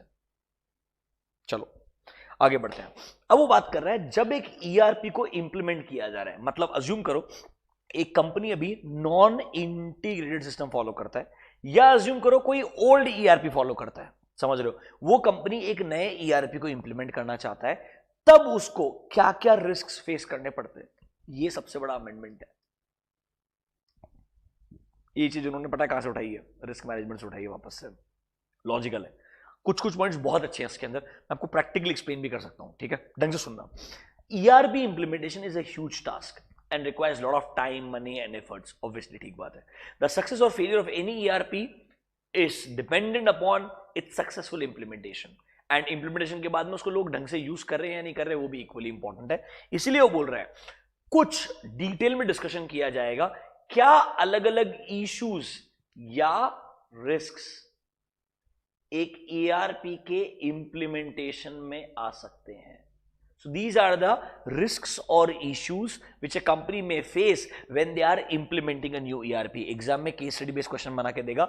You are let's say a steering committee head, एक steering committee करके रहता है नॉर्मली जब भी कोई नया information technology related significant change लेके आता है ना कंपनी में, तो कंपनी में एक स्टीयरिंग कमिटी बनाते हैं, जो इंपॉर्टेंट कमिटी होता है सारे इंपॉर्टेंट डिसीजन लेता है। वो स्टीयरिंग कमिटी के तुम मेंबर हो, अज्यूम करो स्टीयरिंग कमिटी मतलब जिसके पास कंट्रोल है पूरा का पूरा, उस कमिटी के तुम मेंबर हो, तुमको क्या क्या इश्यूज या रिस्क्स दिमाग में रखने चाहिए when you are planning to implement a new ERP in the organization. तो देखो इन्होंने अलग अलग इश्यूज लिख के दिए, सबसे इंपॉर्टेंट जो है वो मेरे हिसाब से पीपल बेस्ड इश्यूज है, और दूसरा जो इंपॉर्टेंट है वो है अदर इंप्लीमेंटेशन इश्यूज। ये जो प्रोसेस और टेक्नोलॉजिकल इश्यूज है ना, उन्होंने ढंग से लिखे भी नहीं है, बट वो आप कहीं ना कहीं तरीके से अदर इंप्लीमेंटेशन में कवर भी कर लेते हो। तो हमको सारे के सारे डिस्कस करने हैं एग्जाम के अंदर, हो सकता है सारे के सारे 5 मार्क के लिए पूछ ले, तो you may not have to write all of them in detail, और you have to write them, लिखने सब पढ़ेंगे पर शायद कम डिटेल में लिखने पड़ेंगे।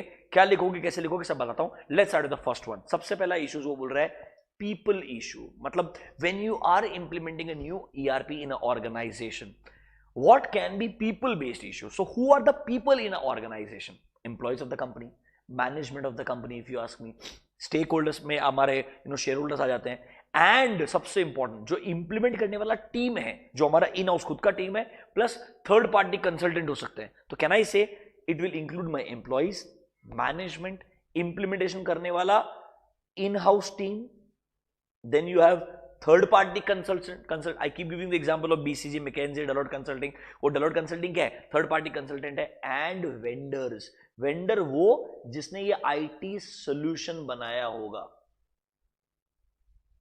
the one who is created the IT solution, वो मेरे लिए वेंडर कहलाता है। ये सारे के सारे लोग इन्वॉल्व होते हैं, तो there can be issues related to all of them. So these are the people normally who are part of a ERP implementation. Now what can be the issues? सबसे इंपॉर्टेंट जो इशू है, समझ लो मेरे बात, वो है change management.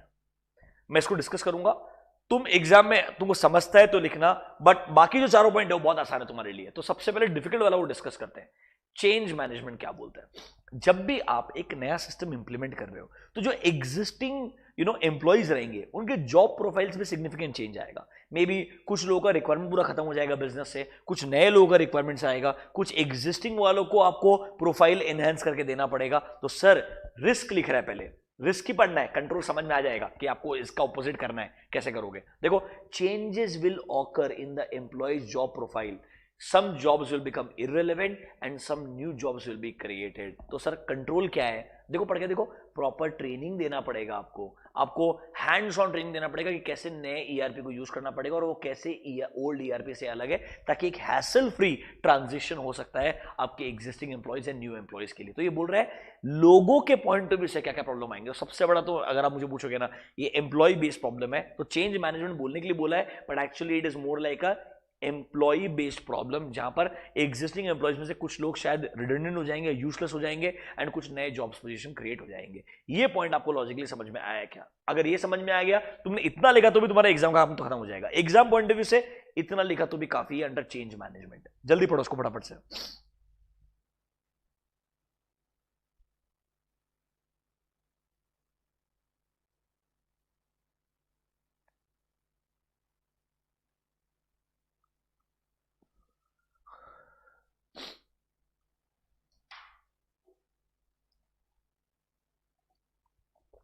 Done.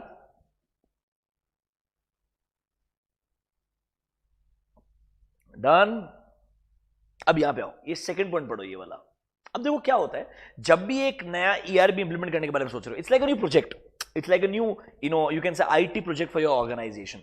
There are so many people involved, steering committee members, normal management people, implementation team, third party consultant, और हर कोई ना थोड़ा अपने हिसाब से फ्लेक्सिबल अप्रोच से काम करने का ट्राई करेगा। उसमें क्या आएगा, कभी कभी जो प्रोजेक्ट का ओरिजिनल स्कोप था ना, वही लोग भूल जाते हैं। It's a very very common problem, and in terms of IT projects ये बहुत कॉमन है, बिकॉज जब आप एक प्रॉब्लम को सॉल्व करने के लिए जाते हो ना, कभी कभी आप प्रॉब्लम ही भूल जाते हो।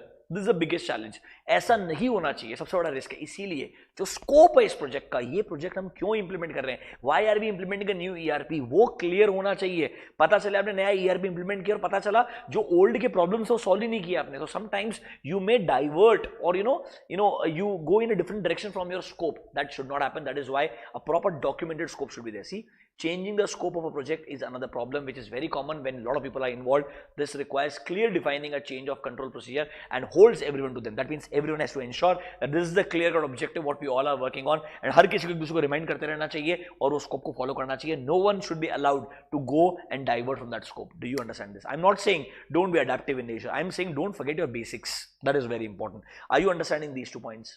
ये 2 पॉइंट तुमने लिख लिए तो तुम्हारा चेंज मैनेजमेंट वाला पार्ट खत्म हो जाएगा. ये हम किसके पॉइंट से बात करें, एम्प्लॉय पॉइंट ऑफ व्यू से क्या प्रॉब्लम है बेटा, ये इंपॉर्टेंट टॉपिक है. चैप्टर 2 का मेरे हिसाब से सबसे इंपॉर्टेंट एरिया ये है. यहां पर एक अच्छा 4 या 5 मार्क का क्वेश्चन आएगा इस अटेम्प्ट में, नहीं तो अगले में तो पक्का आएगा 100%, बिकॉज ये अमेंडमेंट है. अभी गुड, यस और नो.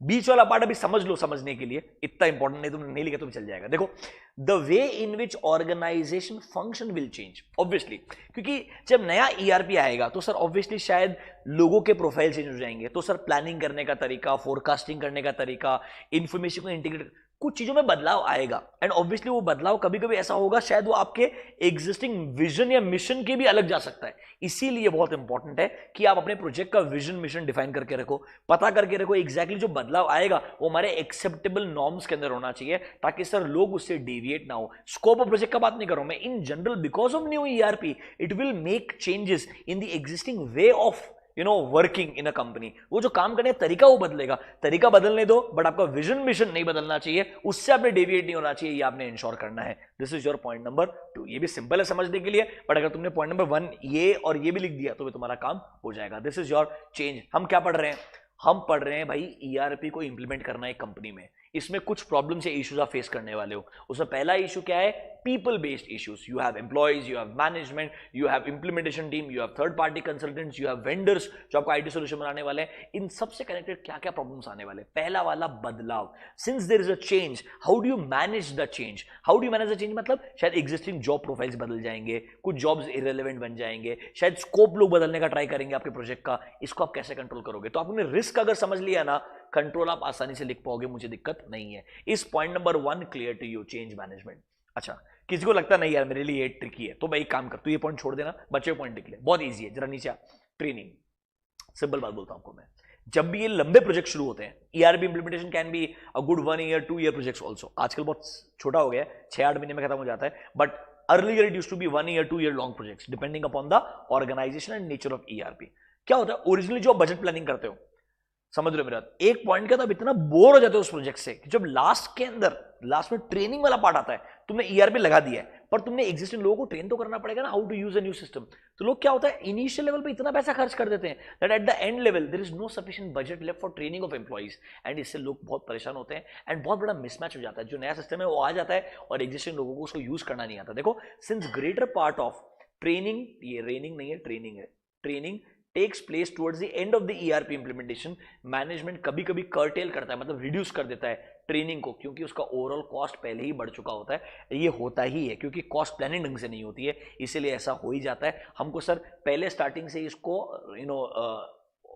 आई मीन टू से इंपॉर्टेंस देना चाहिए, प्रॉपर ट्रेनिंग प्रोग्राम्स बनाने चाहिए एंड इंश्योर करना चाहिए कि हमारे एग्जिस्टिंग स्टाफ को अच्छे से ट्रेनिंग मिले ताकि वो नए ERP को यूज कर पाएंगे. Next is staff turnover. क्योंकि इतने बदलाव आने वाले हैं, बहुत सारे एम्प्लॉइज छोड़ के जाएंगे, तो आपका ओवरऑल जो कॉस्ट है इन टर्म्स ऑफ एम्प्लॉइज वो सिग्निफिकेंटली बढ़ना शुरू हो जाएगा. तो जब आप ऐसा सिग्निफिकेंट इंप्लीमेंटेशन करने के लिए जा रहे हो ना, it's better you create a shared vision, bring your existing employees who are going to be valuable to you on a same path, उन सबको रिवॉर्ड या इंसेंटिव इस तरीके से बना के दो कि जैसे ही इंप्लीमेंटेशन खत्म हो जाएगा आप लोगों के लिए चीजें सिंपल हो जाएगी, आपको रिवॉर्ड किया जाएगा, इंसेंटिव्स दिए जाएंगे, कीप द एम्प्लॉइज हैप्पी, ताकि आप आपका ओवरऑल स्टाफ टर्नओवर जो कॉस्ट है वो रिड्यूस कर सकते हो। Next, top management support. Obviously कभी भी नया ईआरपी इंप्लीमेंटेशन आपके मैनेजमेंट के सपोर्ट के बिना तो हो ही नहीं सकता। You have to get top management in your side. अगर आपके साइड में मैनेजमेंट नहीं है तो सर वो आगे आपको इंप्लीमेंट करने ही नहीं देगा। देखो, ERP implementation will definitely fail if top management does not support and grant permission for huge resources, क्योंकि जो ट्रांजिशन फेज रहेगा ना, पैसा बहुत लगने वाला इन terms of employees, in terms of financial monetary amounts and all. That is why you always need support of top management. तो देखो, एक पॉइंट मैनेजमेंट बना दिया, ये वाला पॉइंट इनडायरेक्टली एम्प्लॉइज पे बना दिया, समझ रहे हो। एंड देखो कंसल्टेंट्स। अब देखो प्रॉब्लम बोलता हूं आपको मैं। अब जैसे डेलॉइट कंसल्टिंग है या लेट्स से बीसीजी मैकेंजी है, मैं एक कंपनी XYZ है, ठीक है, मेरे को एक नया ईआरपी इंप्लीमेंट करने का है, मैंने डेलॉइट या बीसीजी को हायर किया जो मुझे हेल्प कर रहा है ईआरपी इंप्लीमेंटेशन में। अब डेलॉइट को क्या मालूम है एज अ कंपनी मैं कैसे काम करता हूं, तो दे will not have that much understanding of my business. इसीलिए पहले क्या करना पड़ेगा, मुझे मेरे कंपनी के अंदर एक ऐसा इंपॉर्टेंट ऑफिसर नॉमिनेट करना पड़ेगा जो ऑफिसर डेलॉइट को या मेरे जो थर्ड पार्टी कंसल्टेंट है इनको हेल्प करेगा ये समझने के लिए कि मेरा बिजनेस क्या है। क्योंकि एवरी सिंगल टाइम हो सकता है the third party consultant will need an insight that how the business really works. That is why consultants, these are the experts who are in the implementation and might not be familiar with the internal working and organization culture. That is why you need to assign a liaison officer or a senior, that is a officer in charge, जो आपको actually में as a third party consultant regularly help करते जाएगा। ये basically आपके लिए point of contact बन जाएगा। मतलब कंपनी के अंदर mister X is the point of contact for Deloitte consulting. वो हर चीज इसके थ्रू ही बाईपास होने वाला है, इससे ही डिस्कस करके आगे बढ़ने वाला, ताकि क्योंकि mister X is holding that important position, he knows how to handle different situations, he is aware of everything in the organization, ताकि कंसल्टेंट कुछ गलत तरीके से इंप्लीमेंट ना कर दे, कुछ हमारे कंपनी के अगेंस्ट ना चले जाए। तो कहना इसे कंसल्टेंट के ऊपर एक पॉइंट बना दिया, मैनेजमेंट के ऊपर एक पॉइंट बना दिया उन्होंने, समझो मेरा बात। स्टाफ टर्नओवर एंड जो ट्रेनिंग है वो इनडायरेक्टली एम्प्लॉइज के ऊपर आ गया। तो आप नोटिस करोगे पीपल बेस्ड इश्यूज उन्होंने डिस्कस कर दिए। मैं चाहूंगा all of you to spend 2 minutes once again and वापस से इन पीपल बेस्ड इश्यूज को पढ़ो। ये रिस्क आपको आनी चाहिए। कोई भी अगर आपने 2-3 भी याद कर लिए तो भी काम हो जाएगा, बिकॉज मुझे लगता है स्पेसिफिकली पीपल बेस्ड इश्यूज पूछने के बजाय आपको जनरल सारे इश्यूज पूछेगा, तो अगर आपको 2-3 पॉइंट भी आएंगे ना तब भी आप सक्सेसफुली आसानी से आंसर लिख सकते हो। आई वुड से ट्रेनिंग हो गया, टॉप मैनेजमेंट सपोर्ट हो गया एंड कंसल्टेंट हो गया, ये तीनों सबसे आसान पॉइंट है। यस और नो?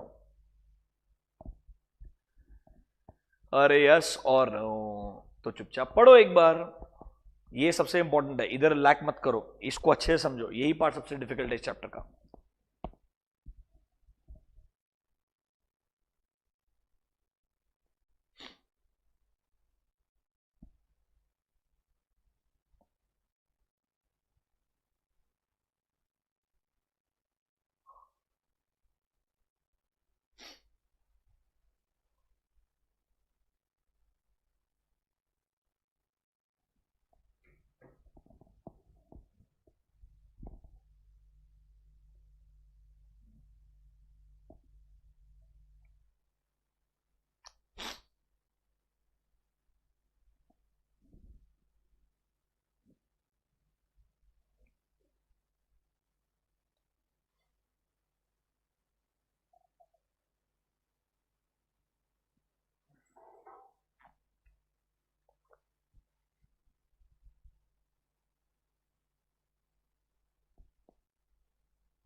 पढ़ा क्या?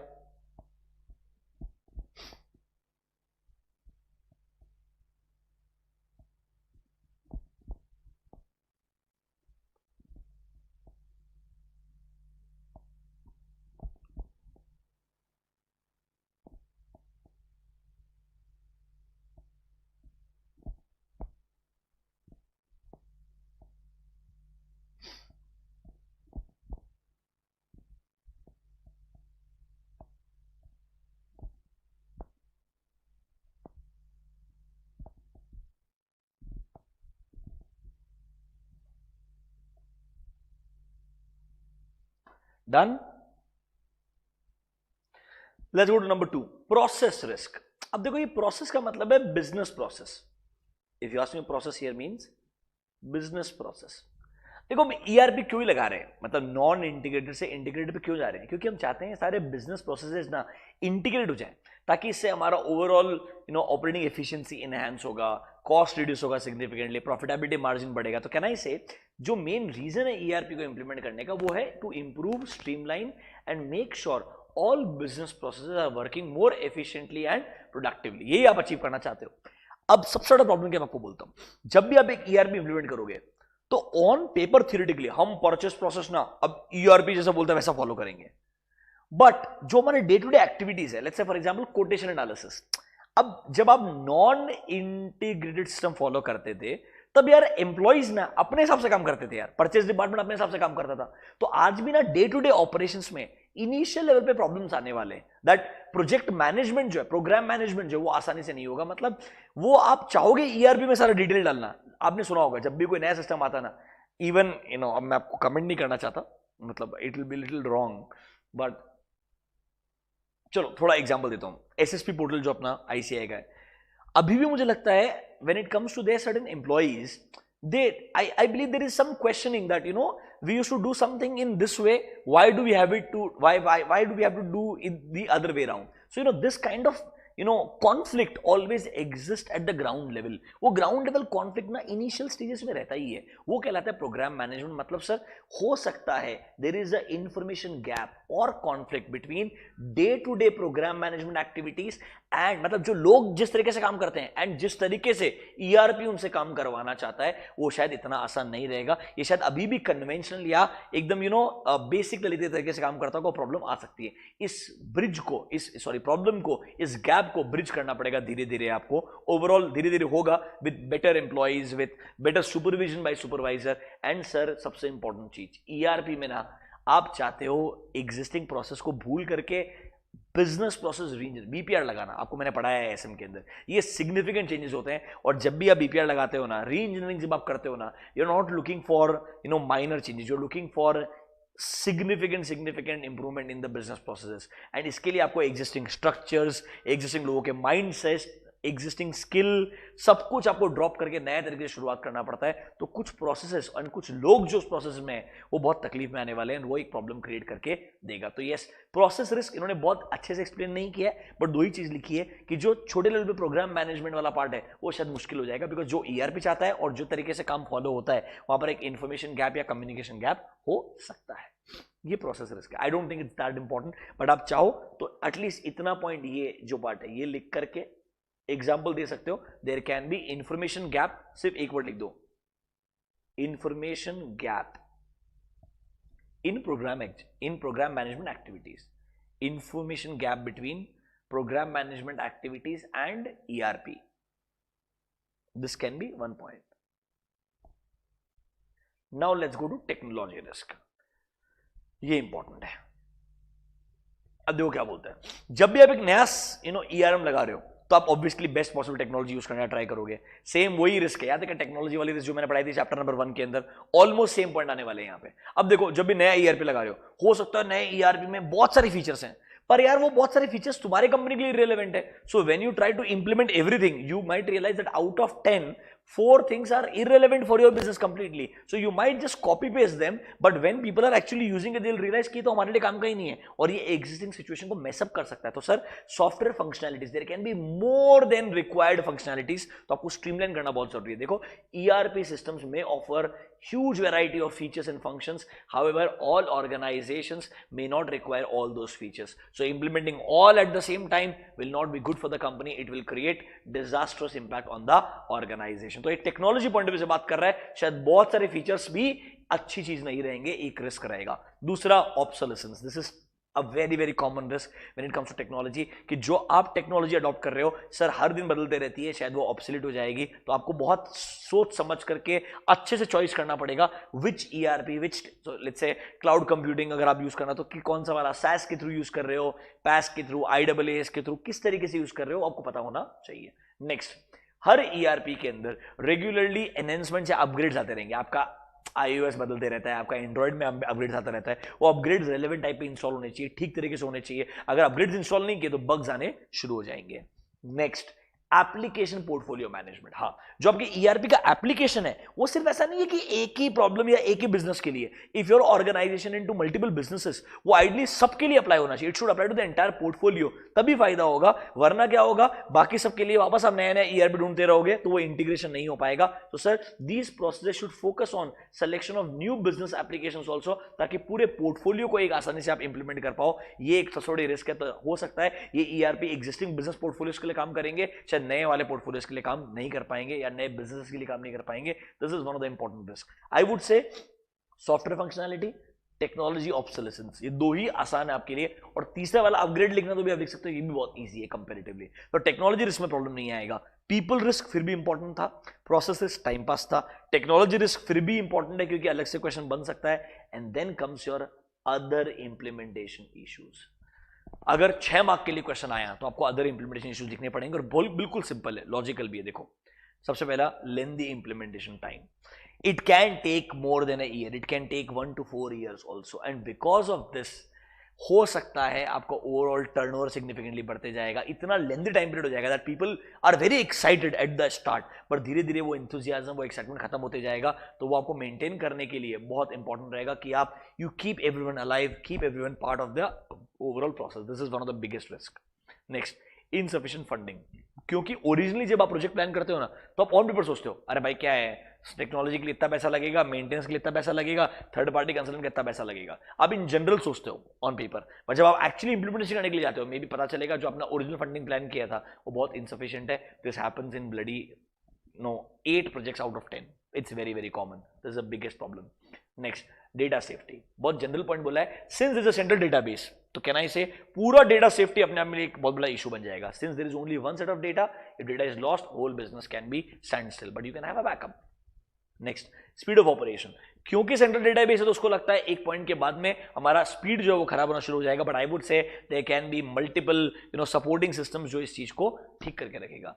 सिस्टम फेलियर, क्योंकि there is a central database, एक बार एक सिस्टम फेल हो गया तो पूरा सिस्टम खत्म हो जाएगा। That means the entire organization will come to stand still, but I believe ये प्रॉब्लम आ सकती है। तो आप एक काम करो ना, you can have standby systems जो आपके लिए काम कर सकते हैं। डेटा एक्सेस, सबसे important, role based access control. क्योंकि सारा डेटा सेंट्रली स्टोर्ड है, हो सकता है अनऑथराइज इंसान को डेटा का एक्सेस मिल सकता है, इसलिए आपको बहुत केयरफुली सही डेटा का एक्सेस सही इंसान को देना चाहिए। तो एक देखो वर्ड है क्या, need to know, need to do basis, मतलब it's a definition of role based access control. एक इंसान के रोल के हिसाब से ही उसको एक्सेस मिलना चाहिए। पोस्ट इंप्लीमेंटेशन, एक छोटा सा पॉइंट है, देखो, लाइफ लॉन्ग कमिटमेंट। ऑब्वियसली एक नया ERP is not a short term commitment, it's going to be really long term impact. नए मॉड्यूल्स, नए टेक्नोलॉजी, नए वर्जन्स को इंस्टॉल करते रहना पड़ेगा। It's going to require a strong level commitment from top level management, employees, consultant, third party expert, all of them need to believe in this, तब जाके वो इंप्लीमेंटेशन हो पाएगा, वरना वो इश्यूज रहने ही वाले। तो बेसिकली इश्यूज क्या क्या है, पीपल बेस्ड इश्यूज, दूसरा टेक्नोलॉजी बेस्ड इश्यूज, तीसरा बिजनेस प्रोसेस बेस्ड इश्यूज, फिर हमने पढ़ा other implementation issues and post implementation issues. According to me other वाले में कम से कम आपको 3 पॉइंट आने चाहिए। इनसफिशिएंट फंडिंग आसान है, डेटा सेफ्टी बहुत आसान है, लेंदी इंप्लीमेंटेशन टाइम बहुत इजी है, आप कोई भी 3 लिख सकते हो, ठीक है। टेक्नोलॉजी वाले में पहले 3 लिख सकते हो इजीली, पीपल वाले में लास्ट की जो 4 है वो लिख सकते हो, मतलब training, staff turnover, top management and consultants, मतलब आसान है। अगर आप इसको एक बार लास्ट डे रीड करके चले जाओ, I believe it is a very important part of this chapter. जो एक अमेंडमेंट है, ये नवंबर 19 तक एप्लीकेबल नहीं था, तो आप लोगों ने इसको बहुत केयरफुली देखना चाहिए, ये बहुत ज्यादा इंपॉर्टेंट है एग्जाम के पॉइंट ऑफ व्यू से। अभी गुड, मार्क कर लो इसको, इंपॉर्टेंट, एक बार पूरा गो थ्रू कर लो और मुझे बताओ are you comfortable with this, कि ईआरपी इंप्लीमेंटेशन में क्या क्या इश्यूज आप फेस कर सकते हो। Quickly spend 5 minutes.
Done,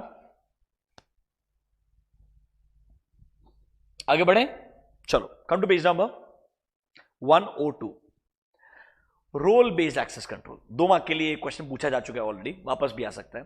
role based access control का मतलब क्या है? एक एम्प्लॉय के उस ऑर्गेनाइजेशन में डेजिग्नेशन या उसके रोल के हिसाब से उसको एक्सेस मिलना चाहिए या प्रिविलेज मिलना चाहिए। मतलब उसे कितना पता होना चाहिए, उसे एग्जैक्टली क्या करने के लिए किस चीज का एक्सेस। मतलब फॉर एग्जांपल एंट्री करने वाले बंदे को तो सिर्फ मे भी शायद क्रिएट करने का ऑप्शन दो, उसको ऑल्टर करने का एग्जिस्टिंग डेटा का ऑप्शन मत दो। सर नहीं, इस बंदे को सुपरवाइजर है, क्रिएट और ऑल्टर दोनों का ऑप्शन देना पड़ेगा।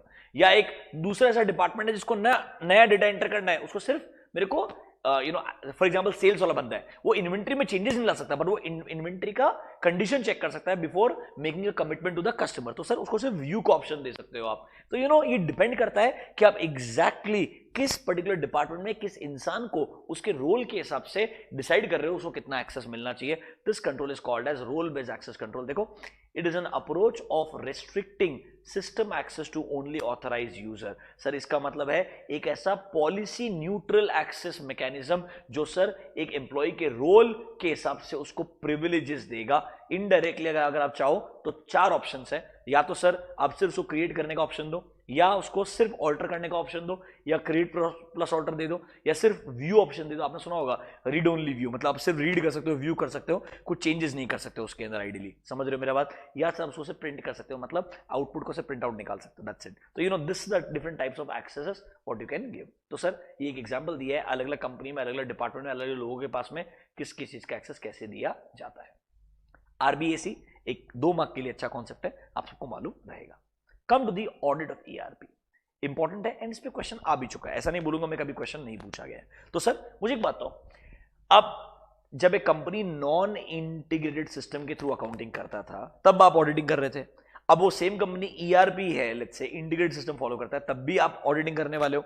तो कैन आई से जो आपका ऑडिटिंग के ऑब्जेक्टिव्स हैं वो तो बदलने नहीं वाले। You have to express your opinion on the financial statements, your auditing objectives will not change, but yes, your maybe approach, your certain procedures, your extent of checking, that can vary significantly. So see, the fundamental objective of audit do not change in case of ERP environment, but हाँ आपको overall शायद आपका काम करने का तरीका, आपका techniques, आप कितना एक्सटेंट ऑफ चेकिंग करोगे वो बदल सकता है। अब देखो, मैंने आपको ये चीज ना चैप्टर 1 में छोड़ दिया था, पर आपको मैंने बताया नहीं था शायद कि सर जो आपके कंट्रोल्स थे, आपने क्या पढ़े थे? Manual control, automated control, semi automated control, वो तो थे ही। आईटी कंट्रोल्स अगर आप मुझे पूछोगे तो इन्होंने 2 कैटेगरीज बना के दी है, ठीक है? वैसे 3 हो सकती है, बट 2 ब्रॉडर कैटेगरीज होती है।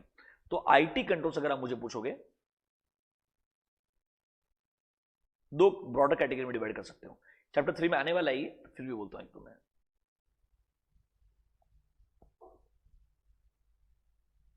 एक कहलाता है एप्लीकेशन कंट्रोल, समझ रहे हो मेरा बात? और एक आप दूसरा वर्ड है, इसके मल्टीपल वर्ड्स हैं, मतलब अगर आप चाहो तो एक वर्ड है जनरल कंट्रोल, या आईटीजीसी भी बोलते हैं इसको, इंफॉर्मेशन टेक्नोलॉजी जनरल कंट्रोल बोल दो तो you can use the word general control, और इंफॉर्मेशन टेक्नोलॉजी जनरल कंट्रोल बोल दो, या इंफ्रास्ट्रक्चर कंट्रोल बोल दो। अलग अलग वर्ड्स हैं, दोनों का मतलब क्या बोलता हूं आपको मैं।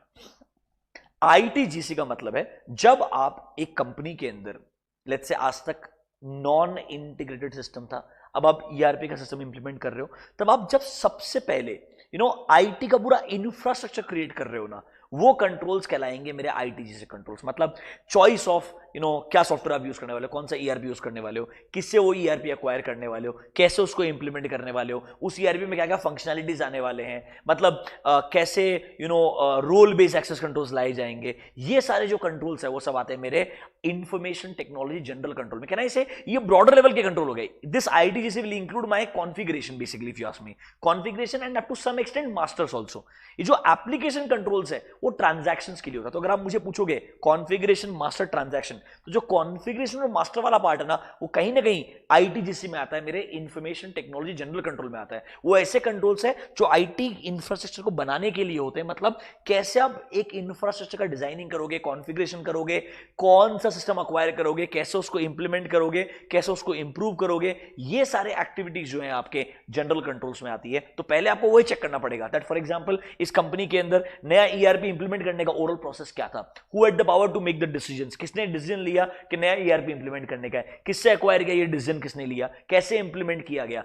फिर जब आपने ईआरपी लगा दिया है, अब आप जब ट्रांजैक्शंस को उसमें पोस्ट करो, मतलब परचेज ट्रांजैक्शन, सेल ट्रांजैक्शन, ये कहलाते हैं एप्लीकेशन कंट्रोल। मतलब application control is more transaction oriented, कि ये ट्रांजैक्शंस ढंग से रिकॉर्ड हुए हैं या नहीं हुए, ये चेक करना था। देखो, general controls includes information technology management control, दूसरा वर्ड है ये, ठीक है। इसमें क्या क्या आएगा, आप कैसे इंफॉर्मेशन टेक्नोलॉजी को ओवरसाइट करने वाले हो, कैसे उसका इंफ्रास्ट्रक्चर डिजाइन करने वाले हो, कैसे सिक्योरिटी मैनेज करने वाले हो, मतलब फिजिकल एक्सेस कंट्रोल कैसे लगाने वाले हो, सॉफ्टवेयर किससे एक्वायर करने वाले हो, कैसे उसको मॉनिटर करने वाले हो, कैसे उसको इंप्रूव करने वाले हो, और कैसे उसको डेवलप और मेंटेन करने वाले हो। ये सब कुछ जो है ये mainframe of the client to the desktop, मतलब ये पूरे एनवायरनमेंट को बिलोंग करता है। मतलब पूरा आईटी एनवायरनमेंट कैसे बनाने वाले हो, वो सारे कंट्रोल्स कहलाते हैं information technology general control, ITGC. मतलब अगर आप मुझे पूछोगे ना, general control is nothing but they are not specific to any business process, they are specific to the entire business.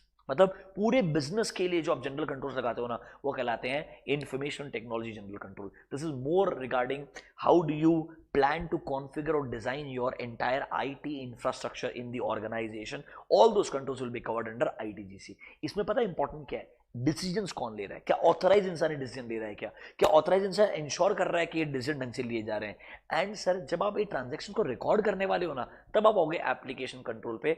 They pertain to scope of individual business processes, मतलब purchase, sales, एक एक individual process के लिए। देखो, क्या individual applications जो हैं वो ढंग से ऑपरेट हो रहे हैं क्या, ताकि आपको जो डेटा मिल रहा है ना, वो डेटा कहां से आ रहा है, सिस्टम से आ रहा है। तो पहले सिस्टम जब लगाया, उसके कंट्रोल कहलाएंगे आईटीजीसी। जब उस सिस्टम में डेटा को एंटर करके जो आउटपुट रिसीव किया, उसको चेक करने के लिए कहलाता है एप्लीकेशन कंट्रोल। यही सेम चीज आपके चैप्टर नंबर 1 के अंदर भी थी। कम टू चैप्टर नंबर 1 फटाफट से, chapter 1 part B, IT controls पे आ जाओ। पेज नंबर देखो, applying IT controls, page number 26 पे आओ। देखो, a common classification of IT controls is number 1 general IT control GIT, और दूसरा एप्लीकेशन कंट्रोल।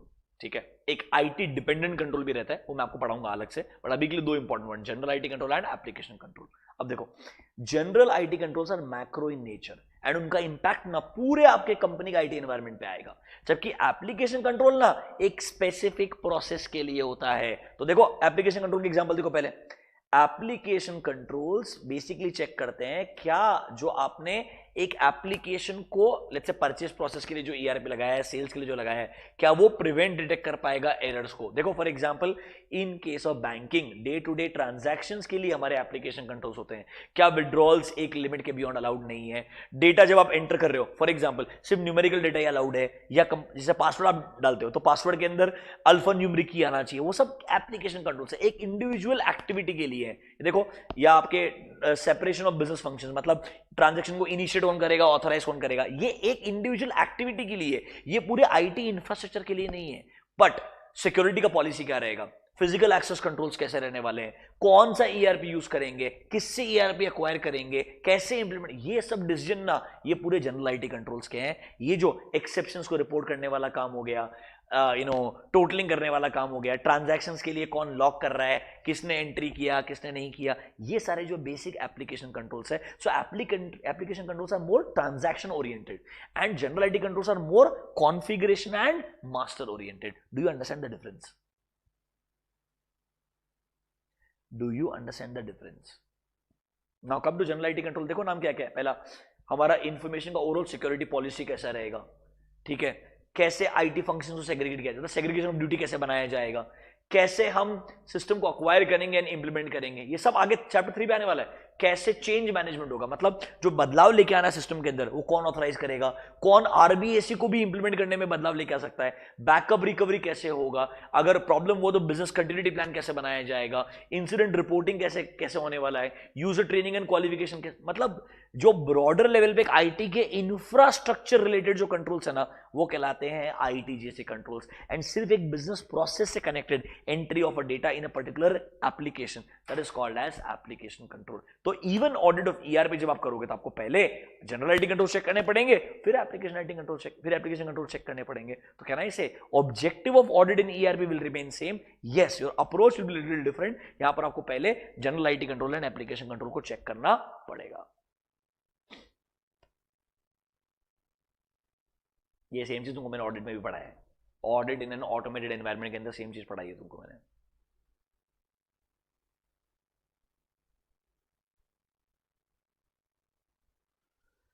हाँ चलो आ जाओ. ये क्वेश्चन भी पूछा उन्होंने अलग से, मार्क कर लो, इंपॉर्टेंट है. As a auditor in case of ERP environment क्या क्या क्वेश्चंस आप पूछने वाले हो कि भाई जब आप ईआरपी ऑडिट कर रहे हो तो ईआरपी की इंप्लीमेंटेशन एंड डेवलपमेंट रिलेटेड क्या क्या क्वेश्चन आप पूछने वाले हो. जनरल से क्वेश्चन है. देखो, क्या आपने जो ईआरपी सिस्टम लगाया है is that in compliance with applicable gap? पता तो होना चाहिए ना कि वो एज पर इंड एस और अकाउंटिंग स्टैंडर्ड से बनाया कि नहीं बनाया. फिर दूसरा क्वेश्चन, देखो इंपॉर्टेंट क्वेश्चन मार्क करता हूं, बेसिक बेसिक पहला वाला मार्क कर लो, ठीक है. नंबर 2, जितने भी एप्लीकेबल लॉज एंड रेगुलेशंस हो उनको कंप्लाई करते हुए ईआरपी बनाए कि बनाया. Does it meets the needs for reporting with the regulatory and organizational. फिर एक चीज को मार्क करो, क्या यूजर को प्रिविलेजेस रोल बेस के हिसाब से दिया गया है क्या. फिर एक चीज को मार्क करो, आर यूजर्स प्रॉपर्ली ट्रेन्ड जो इस चीज ईआरपी को यूज करने वाले हैं. अगर लोअर लेवल पे प्रॉब्लम आ रही है उसको एस्केलेट करने का कोई प्रोसेस है क्या? Is there a problem escalation process जिससे लोअर लेवल की प्रॉब्लम टॉप लेवल तक जा सकते हैं आसानी से. फिर सर ईआरपी के अंदर मतलब कैसे इंश्योर किया जा रहा है दैट आपका confidentiality and integrity regarding information meet किया जाए. जनरल क्वेश्चंस है. जैसे आप बेसिक क्वेश्चनिंग मैनुअल सिस्टम के लिए करते हो वैसे ईआरपी के लिए पूछोगे कि भाई ये सिस्टम ढंग से काम कर रहा है नहीं कर रहा है. मतलब किसको एक्सेस दिया जा रहा है, प्रोसेसिंग ढंग से आ रहा है कि नहीं आ रहा है, रेलेवेंट गैप फॉलो हो रहा है कि नहीं हो रहा है, लॉज एंड रेगुलेशन कंप्लाई हो रहे हैं कि नहीं हो रहे हैं, जो लोग यूज कर रहे हैं क्या वो ट्रेंड यूजर्स है क्या, क्या बाईपास करने का ऑप्शन है क्या, क्या ऑटोमेटेड कंट्रोल को भी बाईपास किया जा सकता है. ये सब क्वेश्चंस आपको पूछने पड़ेंगे ताकि आपको समझ में आएगा कि उनका ईआरपी ढंग से काम करता है या नहीं करता है. These are general questions what you will ask in case of a ERP environment. Now come down to the auditing aspects. छोटा सा पार्ट है. देखो पहला चीज बोलते हैं auditing of data. If you ask me, पहला चीज फिजिकल सेफ्टी ऑफ डेटा. मतलब फिजिकल एक्सेस कंट्रोल्स एग्जिस्ट करते हैं क्या, कि मतलब डेटा को फिजिकली कौन एक्सेस कर सकता है. एंड दूसरा लॉजिकल एक्सेस कंट्रोल. याद है क्या, मतलब सिस्टम के थ्रू कौन एक्सेस, मतलब एक ऑथराइज यूजर्स को ही अलाउ करना चाहिए. तो देखो, ensuring physical control over data and ensuring system के अंदर need to know and need to do, मतलब role based access controls exist करते हैं या नहीं करते, या आपको ऑडिट करना पड़ेगा. तो can I say it's nothing but my physical access control and logical access control, जो आपको थर्ड चैप्टर में मैंने पढ़ाए हैं, सेम कंट्रोल्स है. फिर देखो, जब आप प्रोसेस को ऑडिट कर रहे हो तो एक होता है द एंटायर फंक्शनल ऑडिट, मतलब पूरे प्रोसेस को ऑडिट कर लेना. मतलब ओवरऑल पेरोल प्रोसेस ढंग से काम करता है कि नहीं करता, ओवरऑल परचेस प्रोसेस ढंग से काम नहीं करता है कि नहीं. तो this is basically testing of the entire process और important features in the system. मतलब पूरा प्रोसेस चेक किया जाएगा, purchase process, sales process, payroll process. जब आप इनपुट वैलिडेशन का बात कर रहे हो ना, इनपुट वैलिडेशन मतलब जो इनपुट किया जा रहा है उससे वैलिडेट करना. तो फॉर एग्जांपल सिस्टम के अंदर ये होना चाहिए जब आप सेल्स का एंट्री पास कर रहे हो, या लेट्स से सेल्स इनवॉइस जब आप बना रहे हो सिस्टम के अंदर, तो सेल्स इनवॉइस का जो डेट है वो बैक डेटेड नहीं होना चाहिए. जो सेल्स इनवॉइस नंबर है वो ऑटोमेटिकली आना चाहिए. You should not be able to change it easily. See, this stands for checking whether rules for input of data in the system वो ढंग से बनाया कि नहीं बनाया. Example for cash sales counter से कोई भी अदर डेट का रिकॉर्डिंग नहीं हो सकता है, अमाउंट जीरो नहीं हो सकता है. मतलब इनपुट वैलिडेशन मतलब जब सिस्टम के अंदर डेटा इनपुट किया जा रहा है तो हम पता क्या करते हैं, हम एक्चुअली कुछ डेटा इनपुट करके देखते हैं क्या ये सिस्टम के अंदर ऑटोमेटेड कंट्रोल है क्या, कि वो वैलिडेट कर रहा है. ये बेसिकली क्या है, एप्लीकेशन कंट्रोल है. And this is general IT control, कि पूरा प्रोसेस ढंग से काम करता है या नहीं करता इनडायरेक्टली. इतना सही ऑडिट के लिए पार्ट लिख के दिया है. I tell you honestly, it doesn't do justice. Audit का असली पार्ट आपको audit in an automated environment करके एक चैप्टर है ऑडिट के अंदर, उसके अंदर पढ़ाया था डिटेल में. जहां पर मैंने आपको कैट पढ़ाया था, कंप्यूटर असिस्टेड ऑडिट टेक्निक्स. अरे यस और no, exam point of view से क्या आना चाहिए आपको सर, अगर auditing aspects in an ERP system पूछा तो डेटा के रिलेटेड एंड प्रोसेस के रिलेटेड. डेटा रिलेटेड दो ही है, फिजिकल सेफ्टी, लॉजिकल सेफ्टी. मतलब फिजिकल सेफ्टी कंट्रोल मतलब फिजिकल एक्सेस कंट्रोल, दूसरा लॉजिकल एक्सेस कंट्रोल एग्जिस्ट करता है कि नहीं करता. ये मत लिखना फिजिकल एक्सेस कंट्रोल, ऐसा लिखना फिजिकल सेफ्टी एक्सेस कंट्रोल में लिखना need to know, need to do basis. फिर फंक्शनल ऑडिट में पूरे प्रोसेस का ही ऑडिट करना. इनपुट वैलिडेशन में इंडिविजुअल इनपुट को चेक करना क्या उसके लिए वैलिडेशन सिस्टम में एग्जिस्ट करता है या नहीं करता है. एंड ये जो क्वेश्चन है, क्या क्या क्वेश्चन आप पूछोगे ईआरपी ऑडिट करते वक्त, ये भी एग्जाम में पूछा गया है अलग से. I honestly believe more than audit of ERP system from this exam point of view, your issues which a company faces in implementing ERP is more important, क्योंकि ये अमेंडमेंट है, यहां पर क्वेश्चन आज तक कभी पूछा नहीं गया है, सो ये ज्यादा इंपॉर्टेंट रहेगा मेरे हिसाब से. बाकी इस चैप्टर में, इस चैप्टर के पार्ट ए के अंदर, पार्ट ए खत्म हो चुका है बेटा, part A is over now. सबसे इंपॉर्टेंट पार्ट खत्म हो चुका है इस चैप्टर का, सिर्फ केस स्टडी दिया है लास्ट में, वो आपको पढ़ाया मैंने ऑलरेडी. तो ऑडिटिंग एस्पेक्ट से फोकस करना, अगर आप रिवीजन करना ही चाहते हो तो ऑडिटिंग एस्पेक्ट को फिर भी पढ़ना है एक बार, उसमें read about the questions to be asked and auditing of data and auditing of process, इसको जरूर पढ़ना एक बार. Then read about issues in ERP implementation, वो बहुत इंपॉर्टेंट है मेरे हिसाब से. फिर बाकी I would say advantage of ERP पढ़ सकते हो एक बार, वैसे पूछे जा चुका बट एक बार रीड कर सकते हो. बाकी ईआरपी क्या होता है आपको मालूम ही है, नॉन इंटीग्रेटेड वगैरह ठीक है, it's fine.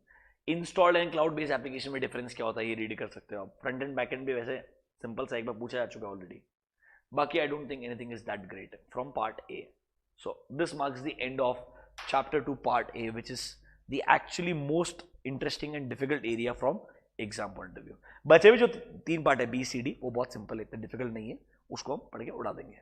Are you comfortable with part A as of now?